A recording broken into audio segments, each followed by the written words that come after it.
This is Mason Web TV, powered by HCC. This broadcast on Mason Web TV, powered by HCC, is being made possible by Hood Canal Communications, committed to providing quality services that exceed customer expectations in voice, video, data, and customer service, keeping our community connected since 1934. Mason County Public Health and Human Services Prevention Education Partners Substance Abuse Prevention Coalition, helping provide prescription drug take-back boxes in Mason County and providing lockable bags for your prescription drugs, cannabis, and vape products. Mason County PUD 3, connecting our community with safe, reliable, economical, and sustainable services 24/7. The Conklin team at Windermere Real Estate. When it comes to real estate, nothing compares to local knowledge. And Mason Health, united community, empowered people, exceptional health.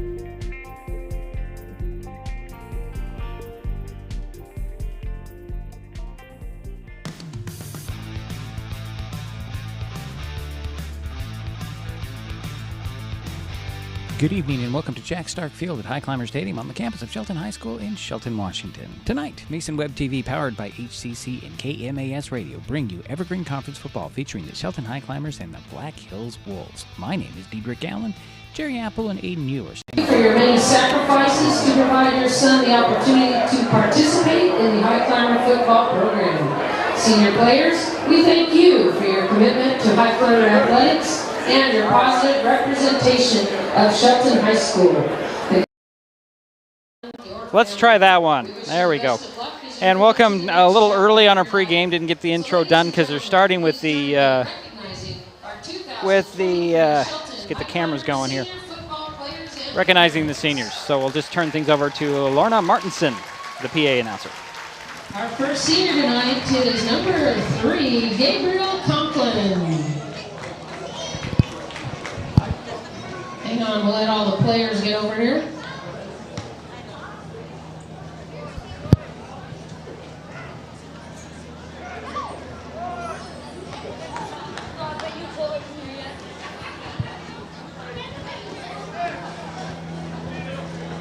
All right, our first senior tonight is number 3, Gabriel Conklin. Parents Andy and Cicely Conklin. Gabriel plans to pursue playing college football in his future. We wish Gabriel much luck. Give him a big round of applause.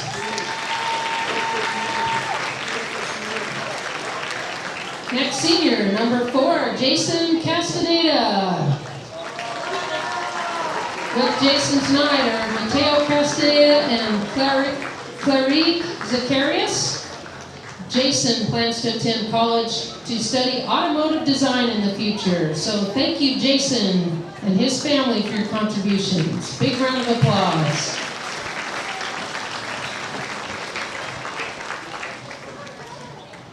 Our next senior is number 6, Cameron Heising. With Cameron tonight is Rich and Diane Heising. And at this point, Cameron is undecided with his future plans, so the door is wide open for that young man. So once again, congratulations and thank you, Cameron and his family, for your dedication to our program. Our next senior is number 7, Colton Fisk. Colton is with his family, Bobby and Travis Fisk. And Colton plans to attend Western Welding Academy to become a pipeline welder. Thank you, Colton and your family, for your support for our program.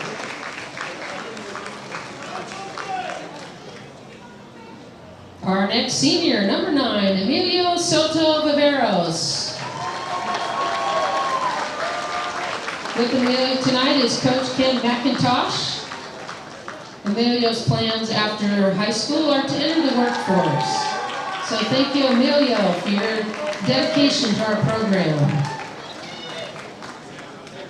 Our next senior, number 13, Omar Zepeda Soto.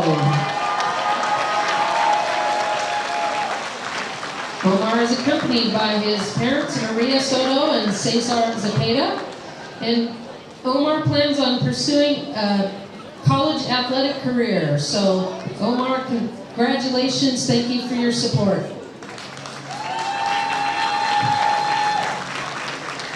Our next senior, number 14, Austin Williams.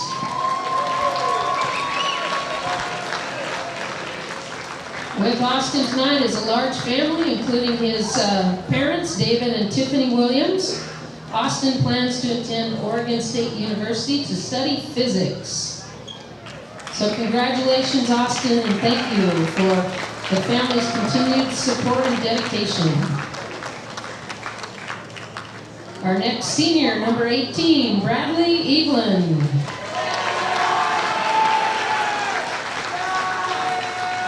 With Brad is Josh and Lacey Evelyn, and Brad plans to join the Marine Corps for his future.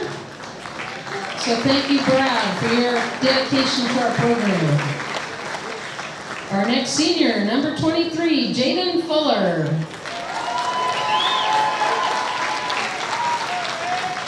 Jaden's parents are Amanda and Sean Fuller, and Jaden plans to pursue playing college football in the future.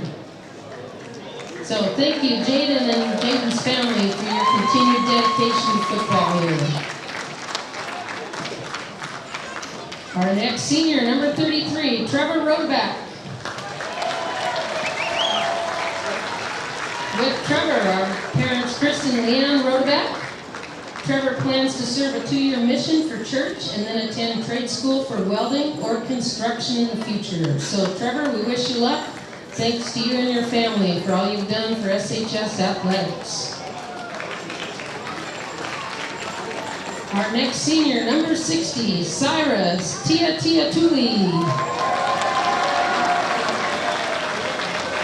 Cyrus's parents are Thomas and Patricia Tia Tuli, and Cyrus plans to attend college to study software development. So thank you to Cyrus and his families for their dedication to SHS football. Our next senior, number 65, Jeremy Miller Jr. Jeremy's parents are Jeremy and Jennifer Miller.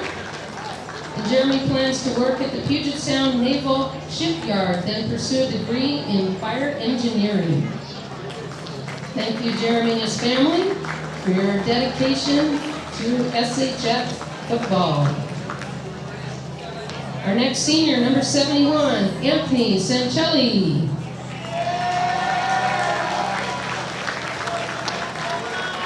Anthony's parents are Nathan and Diane Sancelli, and his future plans are undecided, so he too has a wide open door. So thank you, Anthony and his family, for all you've done for our program.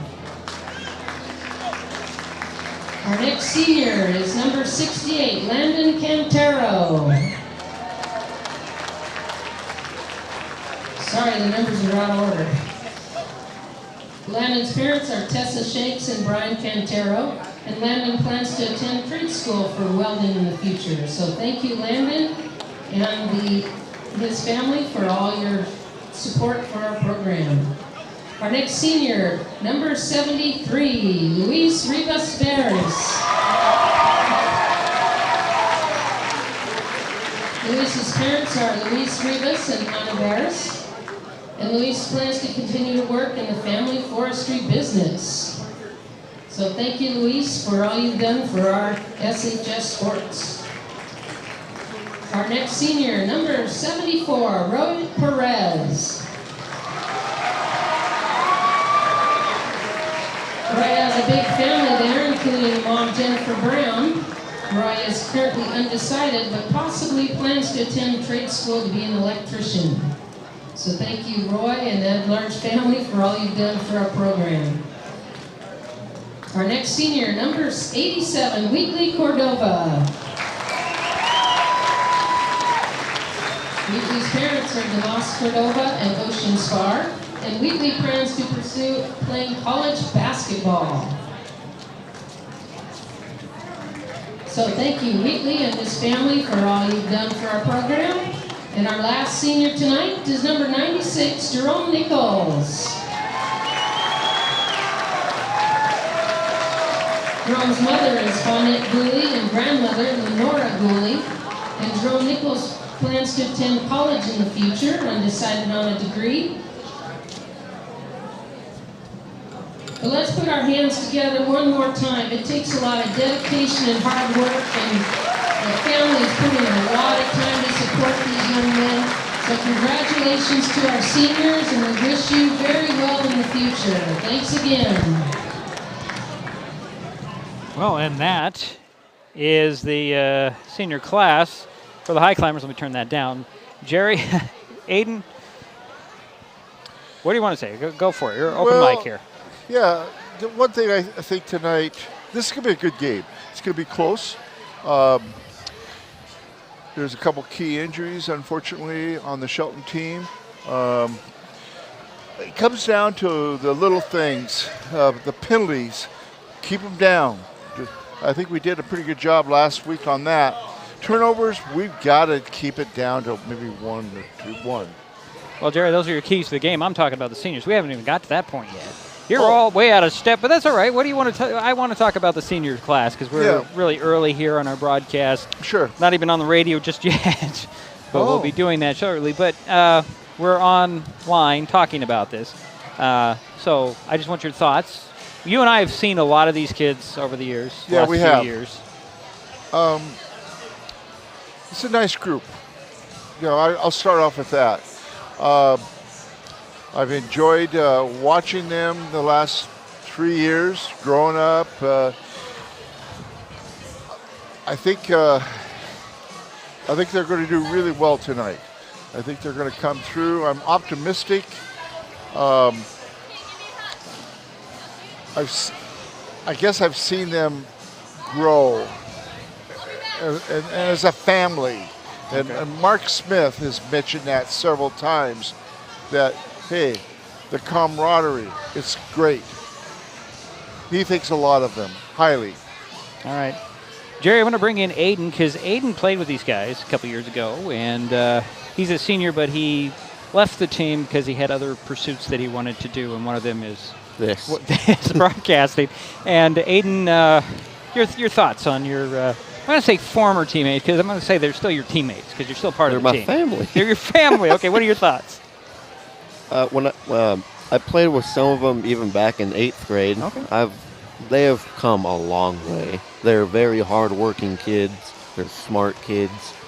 It's been awesome seeing them grow over the years, and I hope for the best for all of them. They're all world-class athletes. Oh, yeah, definitely that. There's no doubt about that. We are going to take a timeout. We're going to restart everything in just a moment here and get into our regular pregame here. Okay. And I think, well, you know what? Let's just do this right now. We're going to restart after senior recognition and get things going with our regular broadcast.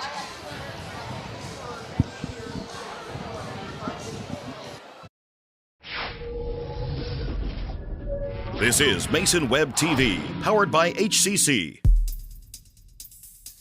This broadcast on Mason Web TV, powered by HCC, is being made possible by Hood Canal Communications, committed to providing quality services that exceed customer expectations in voice, video, data, and customer service, keeping our community connected since 1934.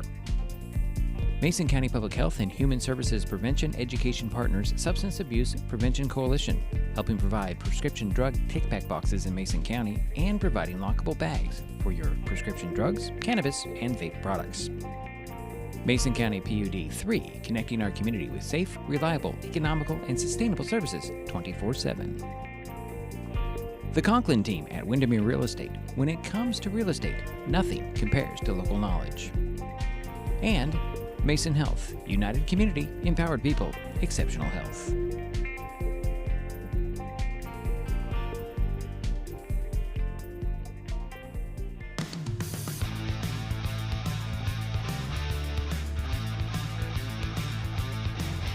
Good evening and welcome to Jack Stark Field at Highclimbers Stadium on the campus of Shelton High School in Shelton, Washington. Tonight, Mason Web TV, powered by HCC and KMAS Radio, bring you Evergreen Conference football featuring the Shelton Highclimbers and the Black Hills Wolves. My name is Diedrich Allen. Jerry Apple and Aiden Yu are standing by to join the broadcast a little later. Shelton comes into the game with a 2-5 record, 1-3 in EVCO play. The Highclimbers are coming off last week's 60-0 conference loss at Tumwater. The week before, the Climbers knocked off Centralia 20-6, which ended a 4-game skid with losses at Montesano, at Rochester, to WF West, and to Bremerton. The other Shelton win was over North Mason 35-19 in Week 1. Black Hills is 1-6 on the season, 1-3 in the conference. The Wolves won their first game of the season last week, beating Centralia 34-21. Prior to last week, BH lost to Elma 41-35, to Aberdeen 17-10, at WF West 48-8, to Rochester 20-14, to North Thurston 17-14, and opened the season falling at Montesano 44-7.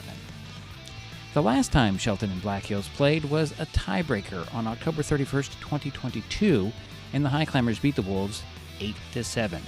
However, the regular season matchup on October 21st, 2022 went to BH 38-34. Shelton took the previous 3 meetings, with Black Hills winning 36-7 in 2021, 31-28 in 2011, and 41-40 in 2010. Coming up, we'll talk with Highclimber coach Mark Smith about his team, and more specifically, the seniors on his roster, who will be recognized before the game. It's Week 8 of the high school football season, with Black Hills Wolves at the Shelton Highclimbers on Mason Web TV, powered by HCC and KMAS Shelton. An important safety reminder from Mason PUD 3. Please never touch a downed power line. If a power line falls on your vehicle, stay inside and call 911. Tell others to stay back. Wait for emergency personnel. Never touch anyone or anything in contact with a downed power line. Always stay at least 100 feet away. Never use an object to move a downed wire.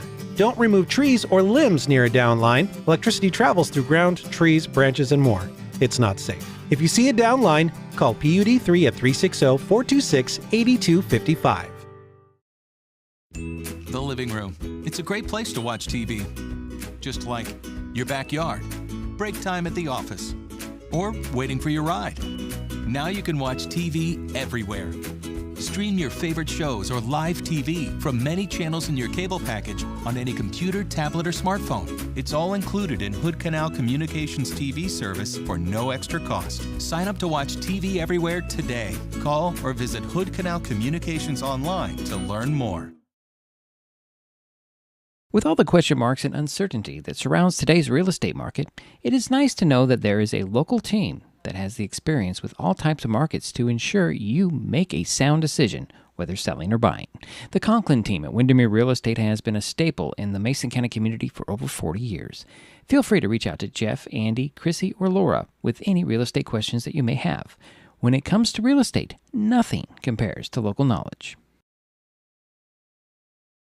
The first rule of storage is keep out of reach of children. Ease of access is the #1 reason youth misuse recreational or prescription drugs. Store your medication, vape, edibles, or cannabis products in their original child-proof bottles with original labels if possible. Keep them locked up. Store your medicine, tobacco, or cannabis products in a locked cabinet, locked drawer, or in a bag like this with a lock. For more information, visit locksavelives.org or call Mason County Public Health at 360-427-9670, extension 400. Back at Jack Stark Field, Highclimber Stadium, Diedrich Allen here, just ahead of the Black Hills Wolves taking on the Shelton Highclimbers. It's now time to talk with the coach. Yesterday, a phone conversation with Shelton's head man, Mark Smith. Coach, not a whole lot to talk about last week at Tumwater. Top-level team. Not much to talk about the end result. However, there were a few good things that came out of the game, right?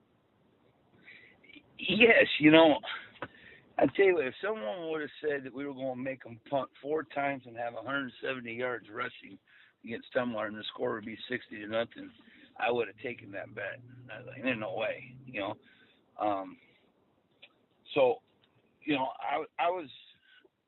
I was pleased with our ability to run the football at them.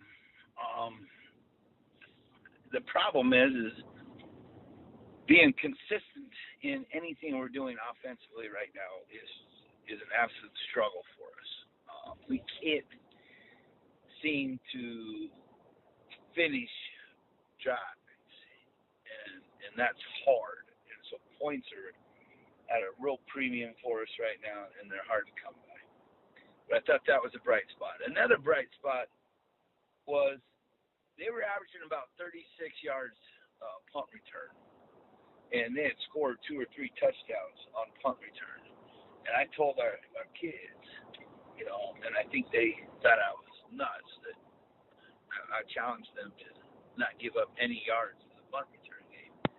And, you know, somebody said, well, we got to make them punt first. Well, that's the plan, guys. That's the plan. And they punted 4 times and had 0 yards in punt return. I thought our punt team did a great job of covering the punts and not allowing them big punt returns and things of that nature. So those are two of the bright spots that I have. We got the other bright spot, I guess, is we got some other kids some playing time, and got a little bit of experience there. So we put that game away. Let's talk about this week. Black Hills coming into Highclimber Stadium. Black Hills, not a tumwater by any means. What do you expect out of the Wolves? Well, they're going to be a 20 personnel team. They're going to be a spread team. They've got some weapons, right? They got a 3-year starting quarterback who can throw the ball and run their offense for them. They have a couple receivers / H-backs in number 5 and number 6. The Hodge kid and the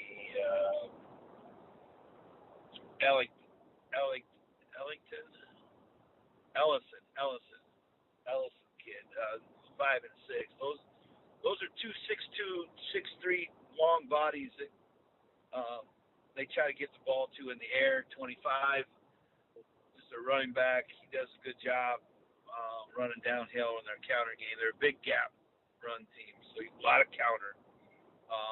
They pull counter. They pull their offensive linemen on their pass plays too, so that's their play action off of there. You're gonna get a lot of number 6 in the flat off their counter bait action and play action game. And they've kind of had some of the same deals. They get yards. They have the ability to move the ball. So it's going to be 2 teams that are going to be looking for points at a premium. Last year was a close game. I think it was 36-34, 38-34, something like that. 38-36, something like that. It's a close game. It's downpour, but they got us, So we're senior night, Hopefully that gives us a little added juice there in this thing, and we look forward to going at home. We got to get this one to make next week memorable, meaningful. And next week just can't be a football game. It's got to be a meaningful football game. But this week has got to validate next week's game. So you brought it up, senior night. What can you tell us about your senior class this year? Well, I think through adversity, they've learned one thing through football is that, life isn't a box of chocolates or a bowl of cherries, It's not all fun and games.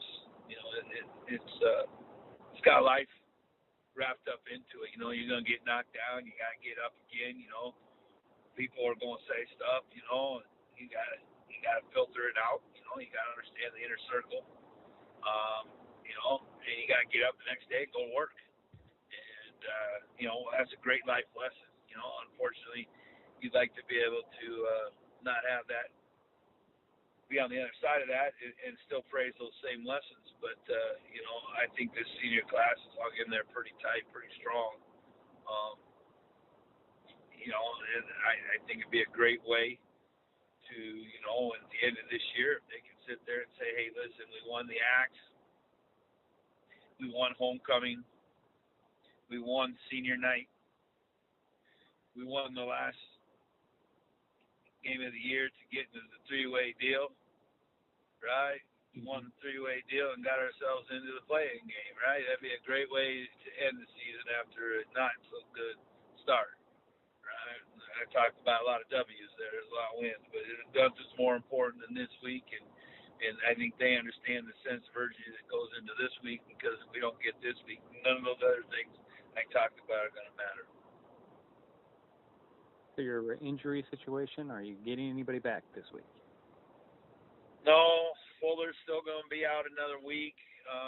Obviously, we lost Sancelli. Right. He's got a Liz Frank fracture in his foot, which is, feel bad for that kid. It happened on a great run where he showed his physicality and athleticism for being a big kid, but that's unfortunately part of the game. And Cam is obviously out for the year, so those are three senior starters, are very important people that won't be back, but everybody else is good to go. So who will be coming in for Sancelli?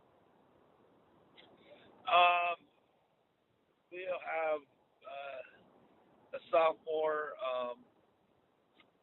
Nunez will be coming in. Another sophomore, Kabaki, might be playing some, and then a junior, Upson. So those Nunez, Upson, and Kabaki will kind of be rotating through there a little bit. That's Mark Smith. He's Shelton head football coach as his Highclimbers get ready to take on the Black Hills Wolves on senior night here at Jack Stark Field, Highclimber Stadium. But more of the pregame coming up on Mason Web TV, powered by HCC and KMAS Shelton. Hood Canal Communications keeps our community connected. We provide communication services that connect friends and family. We're connecting with our neighbors through support of local causes and events, connecting our students and schools to a world of learning resources, and connecting you to the latest technology with local customer service. Learn more about our community connections, high-speed internet, and streaming TV options. Visit hcc.net today. An important safety reminder from Mason PUD 3. Please never touch a downed power line. If a power line falls on your vehicle, stay inside and call 911. Tell others to stay back. Wait for emergency personnel.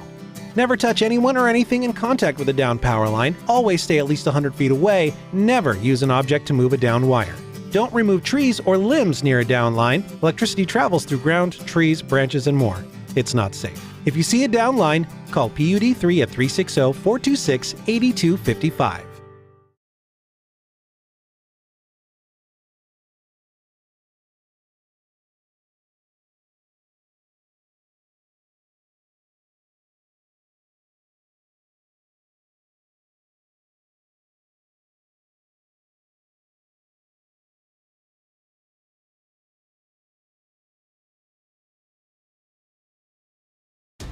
At the U.S. Center for Safe Sport, we see champions everywhere we look.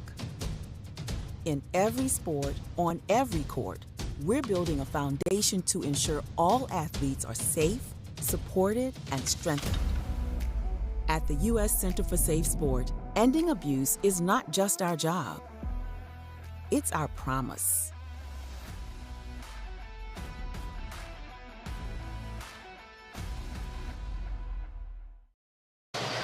All right, now we're back at Jack Stark Field, Highclimbers Stadium. Dietrich Allen, Jerry Apple, Aiden Yu. Always good to push the right buttons, guys, and that's my job, isn't it? Nobody's saying anything over there. They're letting me. I'm happy to say things. They're letting me own this one. This was that button has to be yellow. That button has to be yellow. And see that's what I didn't do, guys. As simple as that. Either way, here we are. We already had senior recognition, if you were around to enjoy that with the, 16 seniors? 17, I think. 17 seniors getting recognized, which is it's always a cool part of what we do, isn't it, Jerry? It is. For their hard work over the last 3-4 years, right, however long they've played. Yeah.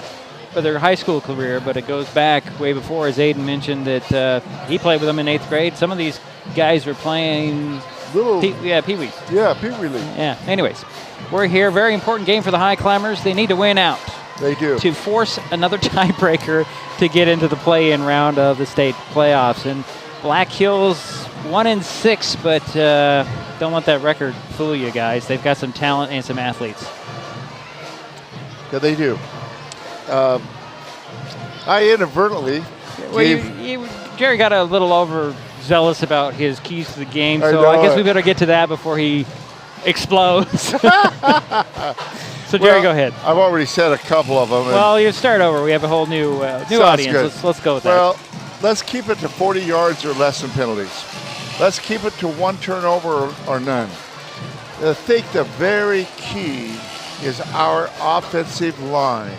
Will they give good protection for Gabe Conklin tonight so that he can mix it up and not only utilize his 3 or 4 backs, minus Fuller, Right. but be able to hit some really good wide receivers. And we've got several. Right. You're right, yeah. And the key, too, is the punting game. And can we keep up the nice returns like we have with Colton Fisk and Omar Zepeda? Yeah. Those are keys, I think. Well, Coach and I talked about Omar Cepeda Soto last week in the pregame in his great game against Centralia, where he just exploded and ran away from guys. In that second half, Yeah, and I asked him, is he that fast? Is he that deceptive? He said, no, he's just stronger than you think. And he had a great, in his words, in the coach's words, he had a great offseason in the weight room, and that tells you the key to lifting. And I saw that same improvement in basketball last year. Right. So, in the weight room, that's so important. It just makes a world of difference. Yeah. Well, we're waiting for the Highclimbers to take the field. The Wolves are on there. They're wearing all whites with their black, or are they blue? Maybe they're blue numbers. They look black from here, but they might be blue because of their colors, blue, red. Yeah. We'll see. The Highclimbers haven't come out of the locker room after their senior recognition, and we got 000s on the pregame clock. I think it's a little early, though. We're 10 minutes before 7. So. And will they give them, once they come out? Oh, I'm sure they will. 3 minutes? I'm sure they'll give them enough time. There's plenty of time here. We still have to go through our, our colors and what have you. Saw the NJROTC earlier. I don't see them now, but they were out on the field earlier doing their little walkthrough, which is always neat to see.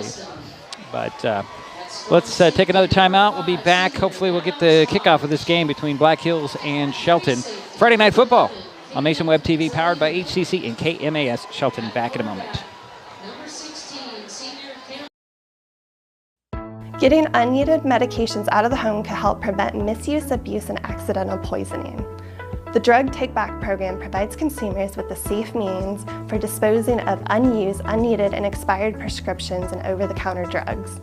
Mason County has 10 prescription drug take-back boxes at various pharmacies and tribal locations. For more information, go to medtakebackwashington.org.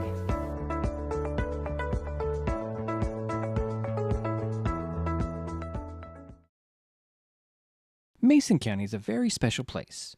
When you're looking for sound real estate advice, pick the team that has called Mason County home for 5 generations. The Conklin team at Windermere Real Estate is always thrilled to help you buy or sell real estate in our area. Whether it is Hood Canal, Harstein Island, Matlock, Tahuya, South Puget Sound, or Shelton, the Conklin team at Windermere Real Estate has the experience you can trust.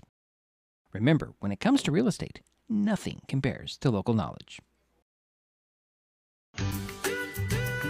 Life's just more fun with fast, reliable Wi-Fi. You can stream, share, game, try something new. But weak Wi-Fi spoils the fun. That's why you need managed Wi-Fi from Hood Canal Communications. The right equipment, professionally installed in all the right places, keeps your Wi-Fi powered party streaming strong. Call or visit Hood Canal online to upgrade your Wi-Fi today. As AmeriCorps members and volunteers, we do more than talk about our core values. We take action and commit to making our community stronger. At AmeriCorps, my commitment to equity gives every student a strong start. Our compassion brings food and friendship to neighbors in need. My determination protects parks in my community. Now more than ever, your community needs you. What's at your core? Learn more at AmeriCorps.gov.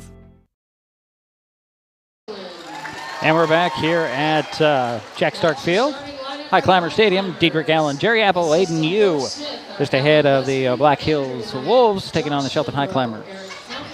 We're still waiting for the Highclimbers to enter the stadium here, as you've got just about everybody in, I don't know, town over there waiting for them, as well as here in the stadium.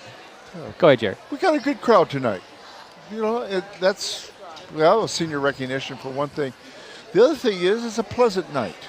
It is. It was really nice this afternoon. It was up to about 65 degrees, and of course it's dropped a lot, maybe upper 50s right now. But I'm refusing to put on my first layer. Yeah, I know. I've talked, and Aiden has too. I don't see any wind as far as the flag concerned, but of course up here in the stands, we do get a little bit of a swirl. So strange. If you've ever been out here, you know what it's like. Even when the wind is blowing, it's blowing one direction on the field, and it comes around the other direction in the stands. It's very strange. But I guess that's the nature of the stadium, right? But there's just nothing. Hardly anything at all on the flags. Anyway. Yeah, and the other thing that's really a nice feature is that 40-second clock. Yeah, the play clock. Yeah. That is just essential. We've seen games where they don't have it, and it just makes it real tough. Well, there is the one referee that stands in the secondary, and when he gets to 5 seconds, he raises his hand. That's the indication that you got to get the play off. And having the play clock is a benefit, but when it malfunctions, you can't rely on it. Yeah. Because we've seen it malfunction, not just here, but in other stadiums. So it's a great feature. Good point, yeah. But and if you don't see that time, play clock is like it's still operated by a human, and there can be times where it doesn't reset. We saw that early in the season where they didn't reset the play clock, and it drew a 5-yard penalty. And I'd like to give a little recognition to our timekeeper up here, Paul Thompson. What a wonderful gentleman. And he's been doing this for so many years in basketball, you name it, football. I just want to give a shout out to Paul tonight. Yeah, here come the Highclimbers onto the field. Ben and Henry running out with the flag. So here come the Climbers ready for get this thing underway. Still have the colors, the national anthem, and of course the kickoff. It's all coming up next here on Mason Web TV, powered by HCC and KMAS Shelton. The first rule of storage is keep out of reach of children. Ease of access is the #1 reason youth misuse recreational or prescription drugs. Store your medication, vape, edibles, or cannabis products in their original child-proof bottles with original labels if possible. Keep them locked up. Store your medicine, tobacco, or cannabis products in a locked cabinet, locked drawer, or in a bag like this with a lock. For more information, visit locksavelives.org or call Mason County Public Health at 360-427-9670, extension 400.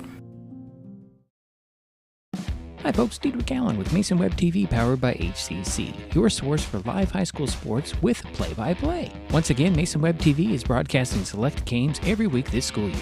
Football, basketball, baseball, softball. We bring you all the action, from the kickoff to the final whistle, from the tip-off to the final buzzer, from the first pitch to the last out. Watch how it happens on Mason Web TV powered by HCC. Business owners, you can get in on the action as well. Go online, email, call, or text right now to find out how. The living room. It's a great place to watch TV. Just like your backyard, break time at the office, or waiting for your ride. Now you can watch TV everywhere.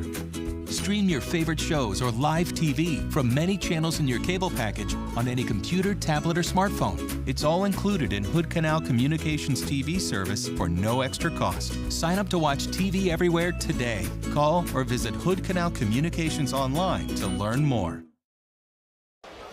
And we're back just in time for the coin toss, gentlemen.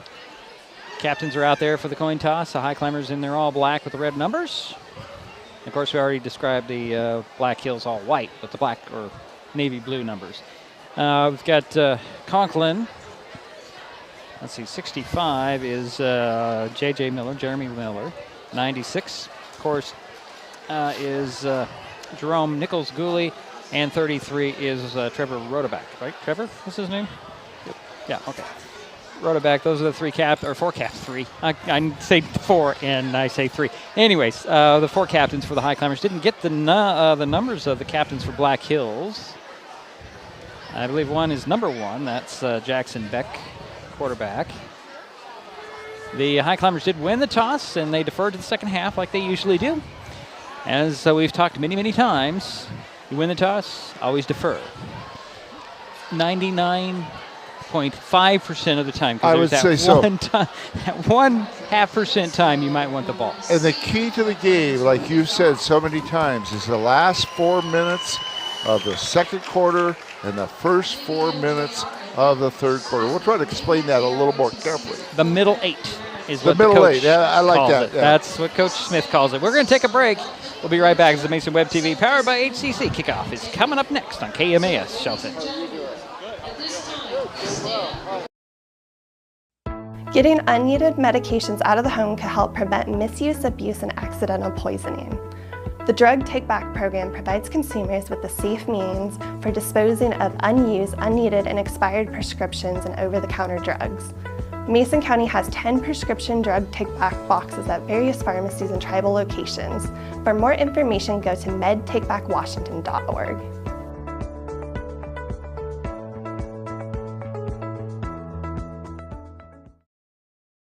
Hood Canal Communications keeps our community connected. We provide communication services that connect friends and family. We're connecting with our neighbors through support of local causes and events. Connecting our students and schools to a world of learning resources. And connecting you to the latest technology with local customer service. Learn more about our community connections, high-speed internet, and streaming TV options. Visit hcc.net today.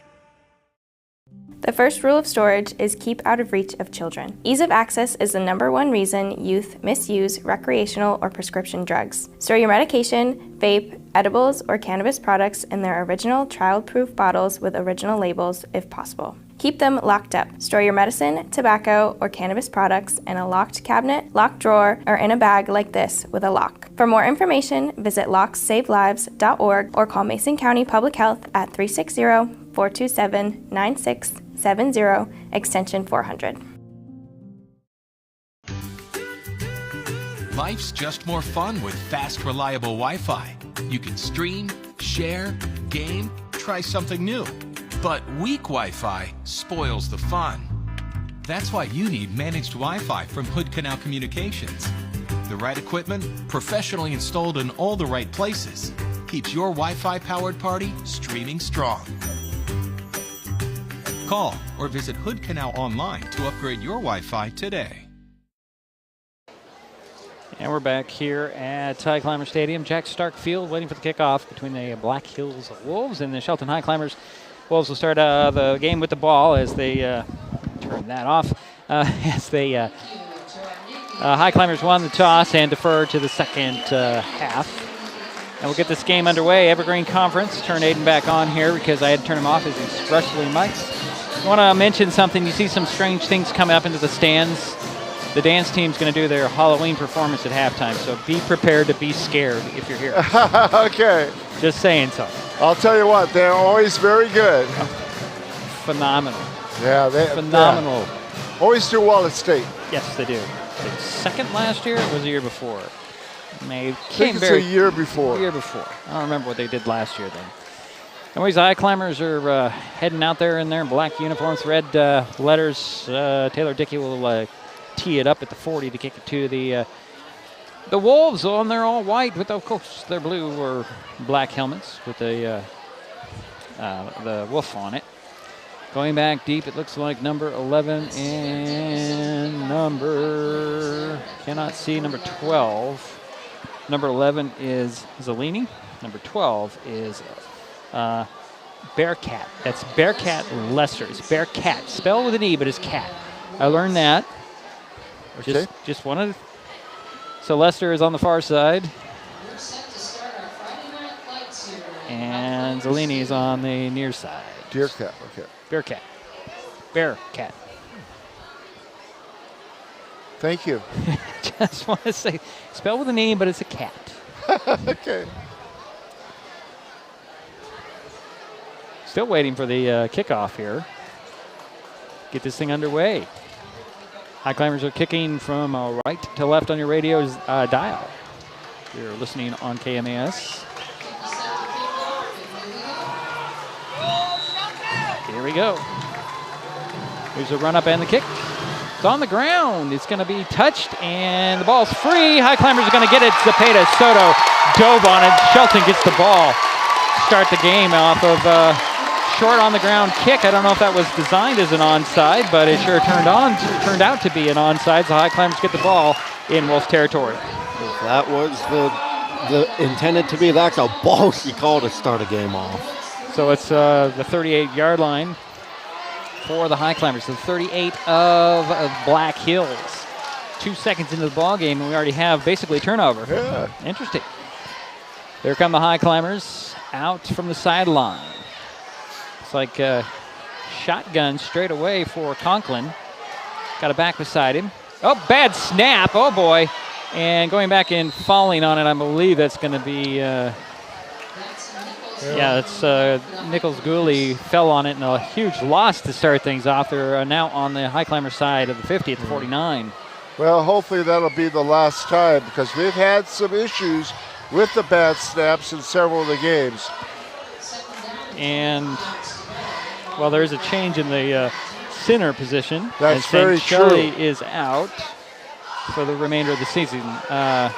Conklin goes out of the gun again. It'll be second down and 23 from their own 49. High snap, handled well this time, and Conklin's going to be chased. He'll dump off a pass, try to steal a little fling it out there.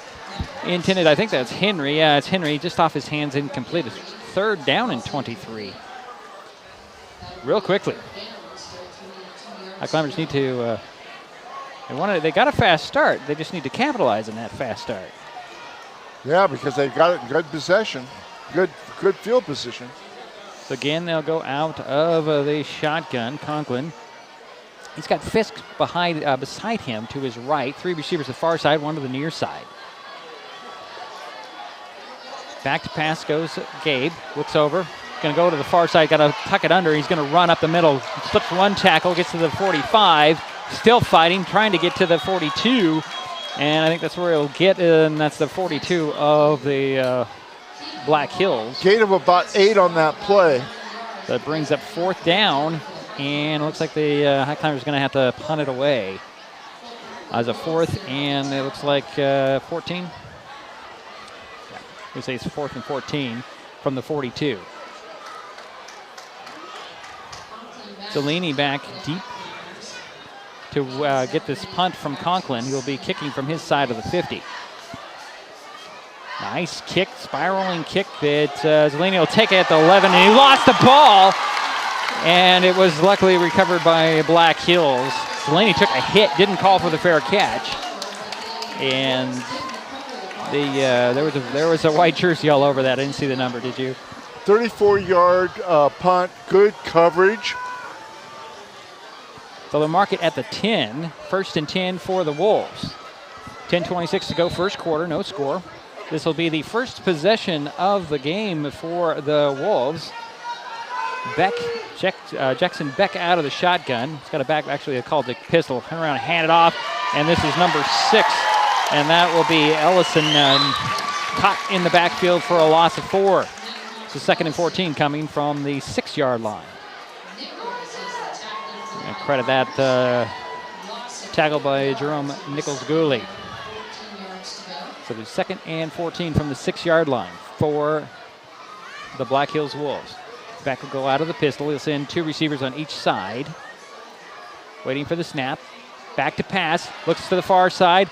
And it's almost intercepted, knocked away. I think that is Zepeda Soto in the play. Nope, that's going to be Austin Williams. Nope, I'm going to change that yet again. That might be Hunter Left. Nope, it was Williams. I was right the second time that time. I'll get it right one way or another. Just keep saying names and someone's going to be right. So that brings up 3rd and 14 from the 6. Beck again goes out of the pistol. He'll send Well, he'll go with a full backfield. He's got two backs in the backfield with him. High snap, handed off, and nowhere to go. I believe this is Ellison again. Loss back to the 2. Highclimbers push the Wolves back to near their goal line. It's 4th down and 19. Yeah, loss of about 5 on that play. Punting situation. Standing about a foot in front of his back line. I think that's going to be Zellini. Waiting for the snap. Fisk back, waiting for the punt. Quick snap and nearly get to it. Fisk takes it at the 29. On the run to the 20. Out to the 15. And can't quite get to the 15. He's swallowed up at the 17-yard line. But a decent return. 12-yard return. So the Highclimbers playing a little field position game now as they get their second crack at it. And they'll start 1st and 10 on the 17-yard line of Black Hills. 9:09 to go, first quarter, no score. This will be the Highclimbers' second possession. See if they can get things in motion here, or as they kind of went backwards on their first play from the scrimmage. Conklin go out of the shotgun. And I think we have some issues with the play clock on this end, Jerry. So they have to unplug it. Yeah, we talked about that a little bit before the game. Interesting. Told you, doesn't always work. So they'll reset it, and they'll go out of what they call the ace package. Conklin will take it and run. Get to the 15, 10, turn it up, and out of bounds. Got the first down, out of bounds about the 6-yard line. Good scramble to the right side for Gabe Conklin. Yeah, 11-yard carry by Gabe Conklin. So 1st and goal now for the Highclimbers from the 6. Staying in the ace package. Conklin gets the snap, fakes the handoff in. He'll have to turn it upfield, and he'll spin inside the 5 to the 4. So Conklin doing all the work right now. Yeah, he's had the last 3 carries. 2nd down and goal from the 4 now are the Highclimbers. 8:45 to go, first quarter, no score. Shelton knocking on the door. Taking their time in the huddle.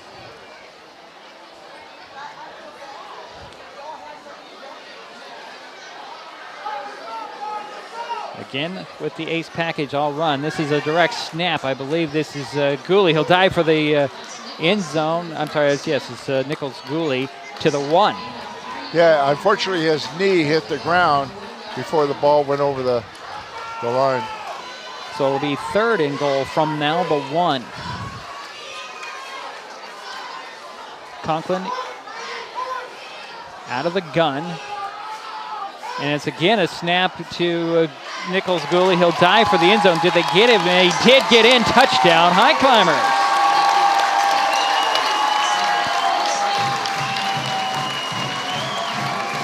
So the Highclimbers do strike first. And they lead 6-0 with 8:01 to go here in the first quarter. 4 plays, 17 yards. Looks like Highclimbers might be leaving their offense out there, Jerry and Aiden.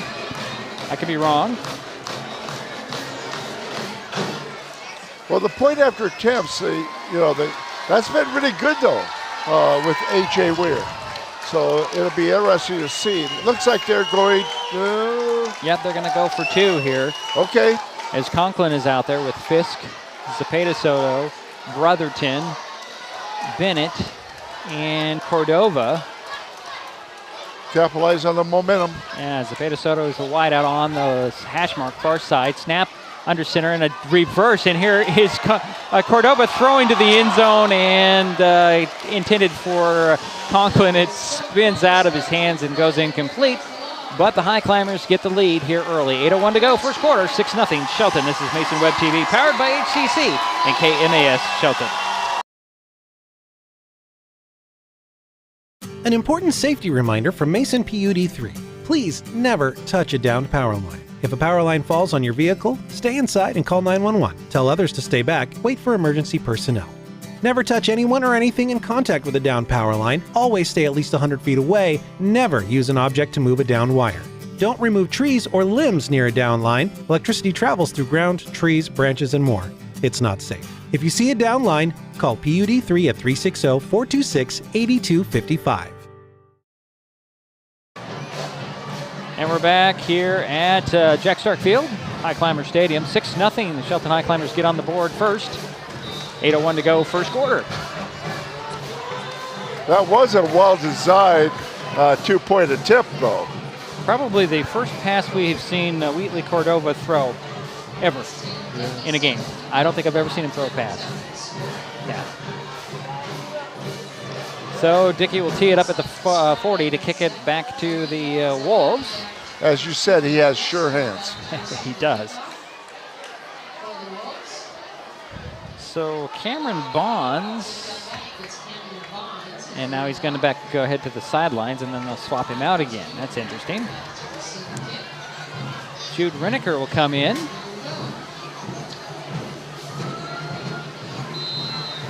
And Bearcat is there as well. Here's the run up on the kick for Dickey. Again on the ground. This time it'll be free again. It hit another player, and luckily scooping it up and falling on it'll be number 13 for the Wolves, and that's Marcus Cruz. And the Wolves. That's what I'm talking about. I'm trying to get it out. Black Hills will start on their own 35, first and 10. Yeah, 25-yard kickoff. No return, of course. So Beck will bring him out of the huddle. He's got Ellison behind him. And I believe it's going to be 25. Jacob Weller beside him. Out of the pistol, turn around and hand it off. Trying to find some running room up the middle is Ellison. He'll get maybe one. As he pushed the pile, the Highclimbers all over that one.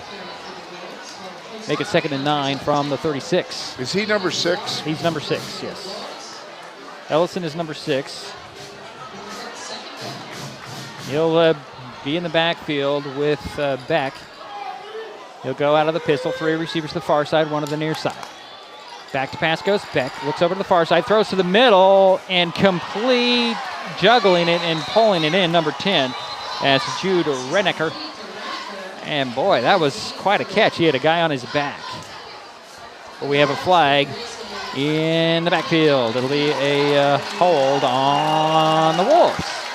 So a nice pass play is negated by the penalty. 7:24 to go here in the first quarter. 6-0 Shelton with the lead. Black Hills with the ball. And they'll have a 2nd and 19 when they mark off the penalty on the hold. Yeah, 10-yard penalty. From the line of scrimmage. And put the ball back at the 25. So a 2nd down. Beck will go out of the pistol again. He's got a 2-by-2. 2 receivers to the far side, 2 to the near side, and the back behind him, and that's going to be Ellison. And we have a little bit of a delay here. They got to move the ball to the proper yard marker, which is the 26, which makes perfect sense. It's 2nd and 19. Got to get to the 45 for the first down to the Wolves.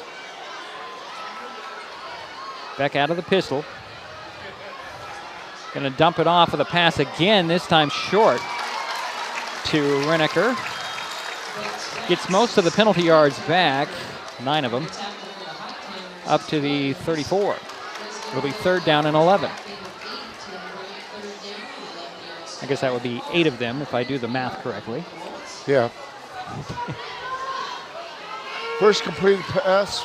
Well, actually it was the second complete pass, but that one was negated.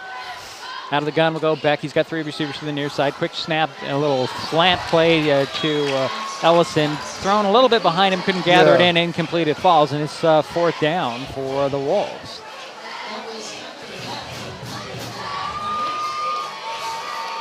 Camden Bonds will come on to punt the ball away for the Wolves. 6:44 to go, first quarter. 6-0 Shelton with the lead. And the Highclimbers are about to get the ball back. Who's back deep for us? I would imagine it's Cepeda? Either Cepeda, Soto or Colton Fisk. We'll see. He hasn't turned his high snap on that punt. The punt is low. It's going to take a bounce, and Fisk will let it roll all the way inside the 25, where he'll pick it up there and take a knee. And Highclimbers will start out on the 23-yard line. First and 10. Actually, make it the 22-yard line, first and 10.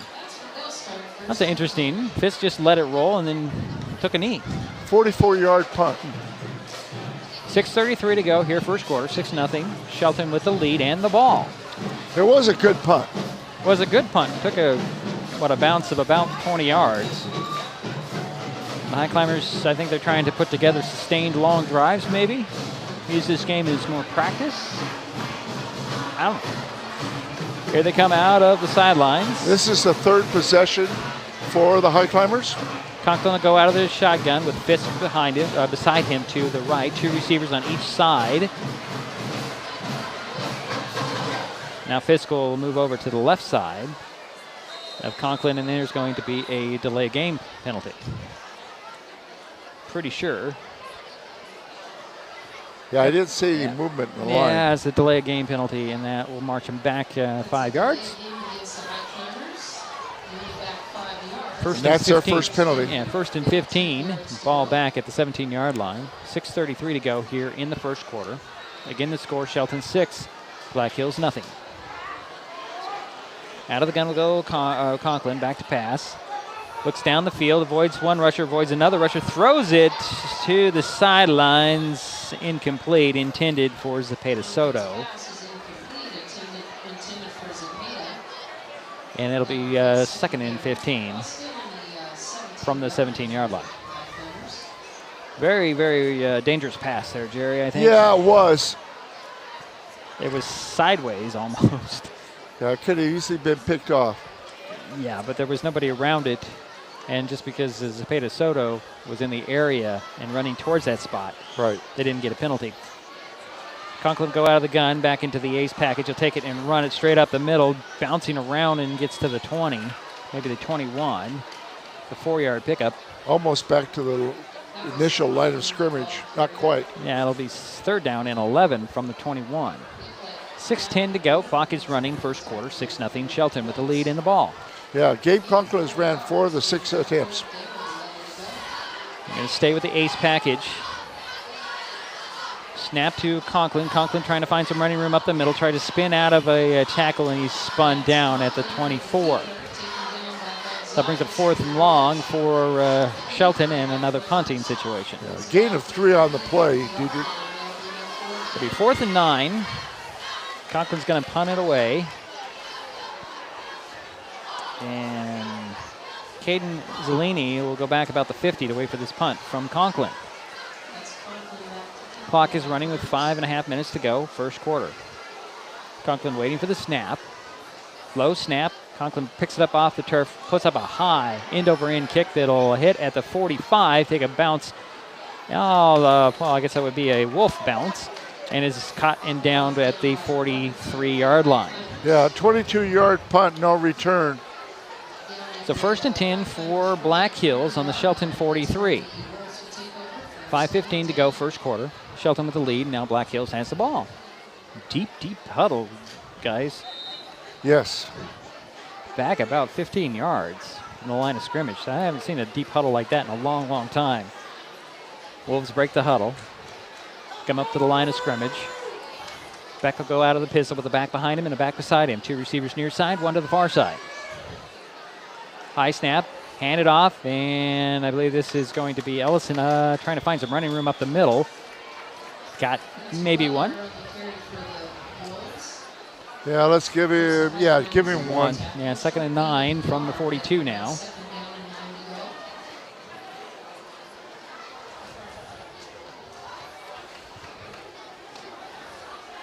Alexander and Rennecker are the wideouts on the near side. As Beck goes out of the pistol again, he'll fake the handoff and he'll dump it off a little high, intended for Ellison, incomplete. It'll be 3rd and 9. It looked like one of our players might have got a little bit of that ball too. Just a hand on it, just barely. Oh, enough to make Beck throw it a little higher than he intended. Yeah. So it'll be 3rd and 9 from the 42. Two receivers to the near side, one to the far side. A back to side, back out of the pistol, turn around, hand it off to Weller. Nope, he's going to keep it. And he'll get away from one guy, get inside the 40 where he's dropped short of the first down. And a flag comes in late. I think they're going to get a high climber for a little bit of a late push there, although it really wasn't meant to anything nefarious. I think it was just a little, I got you, buddy. Yep, it's going to be a personal foul on the High Climbers. Add 15 to that run to the 38-yard line. Looks like a personal foul against the High Climbers. Gabe Conklin made the initial tackle there, guys. The gain was for about 8 yards, it looked like, Diedrich. Sure, give him 8. But the penalty gives him a first down. Puts it at the 22-yard line, 1st and 10 for Black Hills. Trailing Shelton 6-0, 4.5 minutes to go, first quarter. Beckles out of the pistol. 3 receivers to the far side, 1 to the near side. Weller, the back behind him. Back to pass goes. Beck looks over the middle, throws for the end zone. And did he catch it? He did. Touchdown. Jude Reneker. Black Hills gets even. 22-yard pass play. What a nice catch, and Jude Rednecker has some good hands. We've seen him catch 2 balls. Right off the fingertips, right off the fingertips. And the Wolves are on to kick the point after to give them the lead. And I can't see who the kicker is.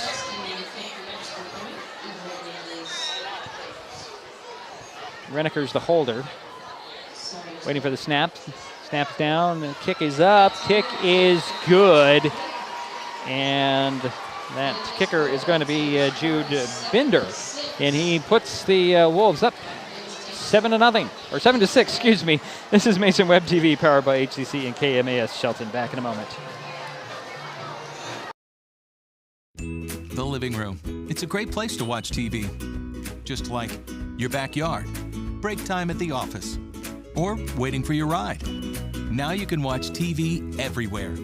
Stream your favorite shows or live TV from many channels in your cable package on any computer, tablet, or smartphone. It's all included in Hood Canal Communications TV service for no extra cost. Sign up to watch TV everywhere today. Call or visit Hood Canal Communications online to learn more.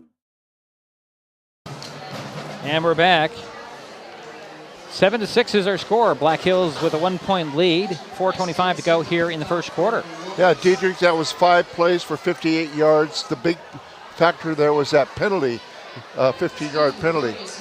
Jude Binder will tee it up on the 40 to kick it back to the High Climbers. Hash mark near side. Back deep, of course, is Fisk and Zepeda Soto. Fisk on the near side, Zepeda Soto on the far side. Here's the run up and the kick. High, end over end kick. They'll go all the way back to the end zone. Fisk will take it inside the 5 and get to the outside to 10, 15, trying to find some running room. He runs near the sidelines to about the 18, so was that an 8-yard return?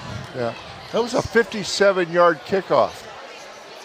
I thought it was going for the end zone, guys. It really did. Yeah, and it just kind of died there, and Fisk had some trouble gathering it up. But he managed to turn good return. And they'll start out, the High Climbers will start out on their own 18-yard line. 1st and 10, 4:18 to go in the first quarter. 15-yard return? Yeah. Yeah. Out of the shotgun will go Conklin. Again, they're in the ace package, tight formation. This is bobbled handoff to Fisk. Fisk turns the corner at the 20 and dives to the 22. That was actually a direct snap to Nichols, Gooley, and then the handoff to Fisk was kind of bobbled around, and Fisk turned. Well, he turned nothing into 5 yards. It looks like. While at the 22-yard line, staying with the ace package, and there's a snap to Conklin. Conklin trying to find some running room up the middle, gets dropped at the 26 and a 3-4-yard pickup. 3-yard pickup. Brings up 3rd and definitely manageable 3rd and 3. 3.5 minutes to go, first quarter. Black Hills with a 7-6 lead. Shelton with the ball. Again, staying with this tight formation with one receiver, and that's Zepeda Soto. Out of the shotgun will go Conklin. He'll take the snap and run up the middle, get near the first down. And still pushing the bodies. I think he's very, very close to the first down. It is very close. Let's see if he gets the first down. I'm thinking yes. One guy says yes, it's the first down. And it is enough for the first down at the 28-yard line. 1st and 10 for Shelton, 3:10 to go, first quarter. Yeah, Conklin's had 6 carries for 29 yards. Highclimbers staying in the ace. Quick snap and a handoff again was Bob. A ball frees. The ball is free, and I think, well, let's see who pounced on it. Black Hills says they have it. Well, it depends on when the knee hit the ground. Well, let's see what the guys in stripes say. How the Highclimbers lose that ball. The Black Hills comes up with a turnover on a lost fumble at the Highclimber 26-yard line. Wow. It's the second time that second handoff there is, or the handoff from the ace has gone awry on the Highclimbers. So Beck and company back out there at the 1st and 10 on the Highclimber 26. 1 turnover apiece. His team leading by 1 point, 7-6. They go out of the shotgun. He'll send 3 receivers to the far side. Actually, he's in the pistol, 1 to the near side. Weller, the back behind him, I believe. Back to pass, no drop. He just throws a pass out to complete up the sidelines to Hodge. Maddox Hodge gets to the 19-yard line. Brings up 2nd and short. 2nd and 3. 2:45 to go here in the first quarter. Second completed pass by Jason. Again out of the pistol. He's got 1 receiver, that's Hodge on the near side, 2 on the far side, three guys in the backfield with him. Hand it off, and here is Weller up the middle with a little hop, and he'll get the first down at the 15. And Jacob Weller quietly doing the work here. Gives the Wolves a first down at the Highclimber 15-yard line.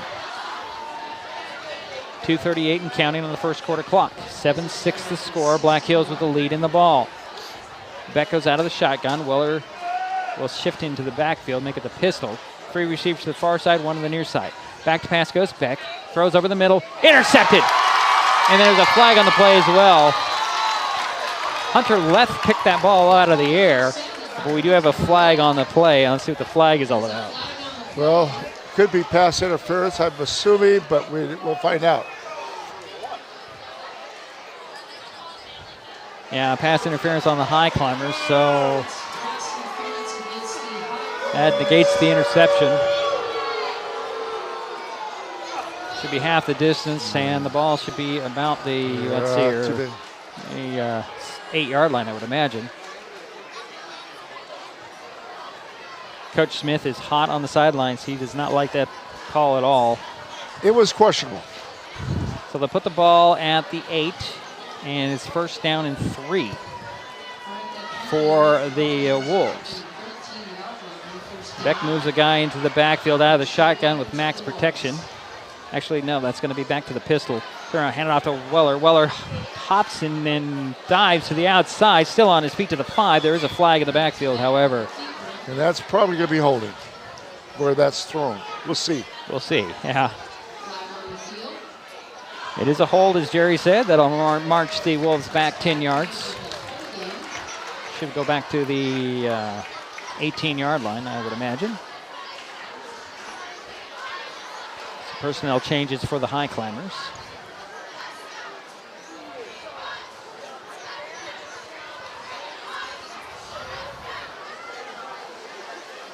The hold on Black Hills, 2:16 to go here in the first quarter. Wolves clinging to a 1-point lead. The ball back to the 18-yard line, first down and 12 for the Wolves. Beck again out of the pistol. He's got Hodge, a wide out on the near side, hash mark near side. 2 receivers to the far side, Weller the back behind him. High snap, handed off to, nope, he's going to keep it. He can fake me out. He'll throw for the end zone again, and another touchdown. Good connection with Reneker. That's the second time. Second touchdown for Reneker. 17-yard touchdown pass play.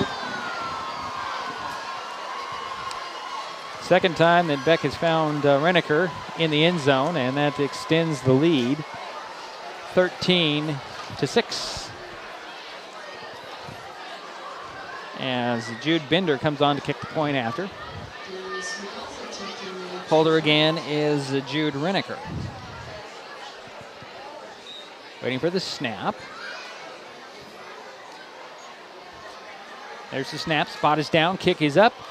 Kick splits the uprights. And Black Hills increases its lead 14-6. 2:10 to go. First quarter. This is Mason Web TV powered by HCC and KMAS Shelton. With every load secured, every cigarette butt that doesn't go out the window, every fast food bag that arrives at its proper destination, and every time we politely say, hey, there's a better place for that, Washington gets a little cleaner, a little safer, a little more breathtaking. Because small choices add up to a home we can all be proud of. We keep Washington litter-free.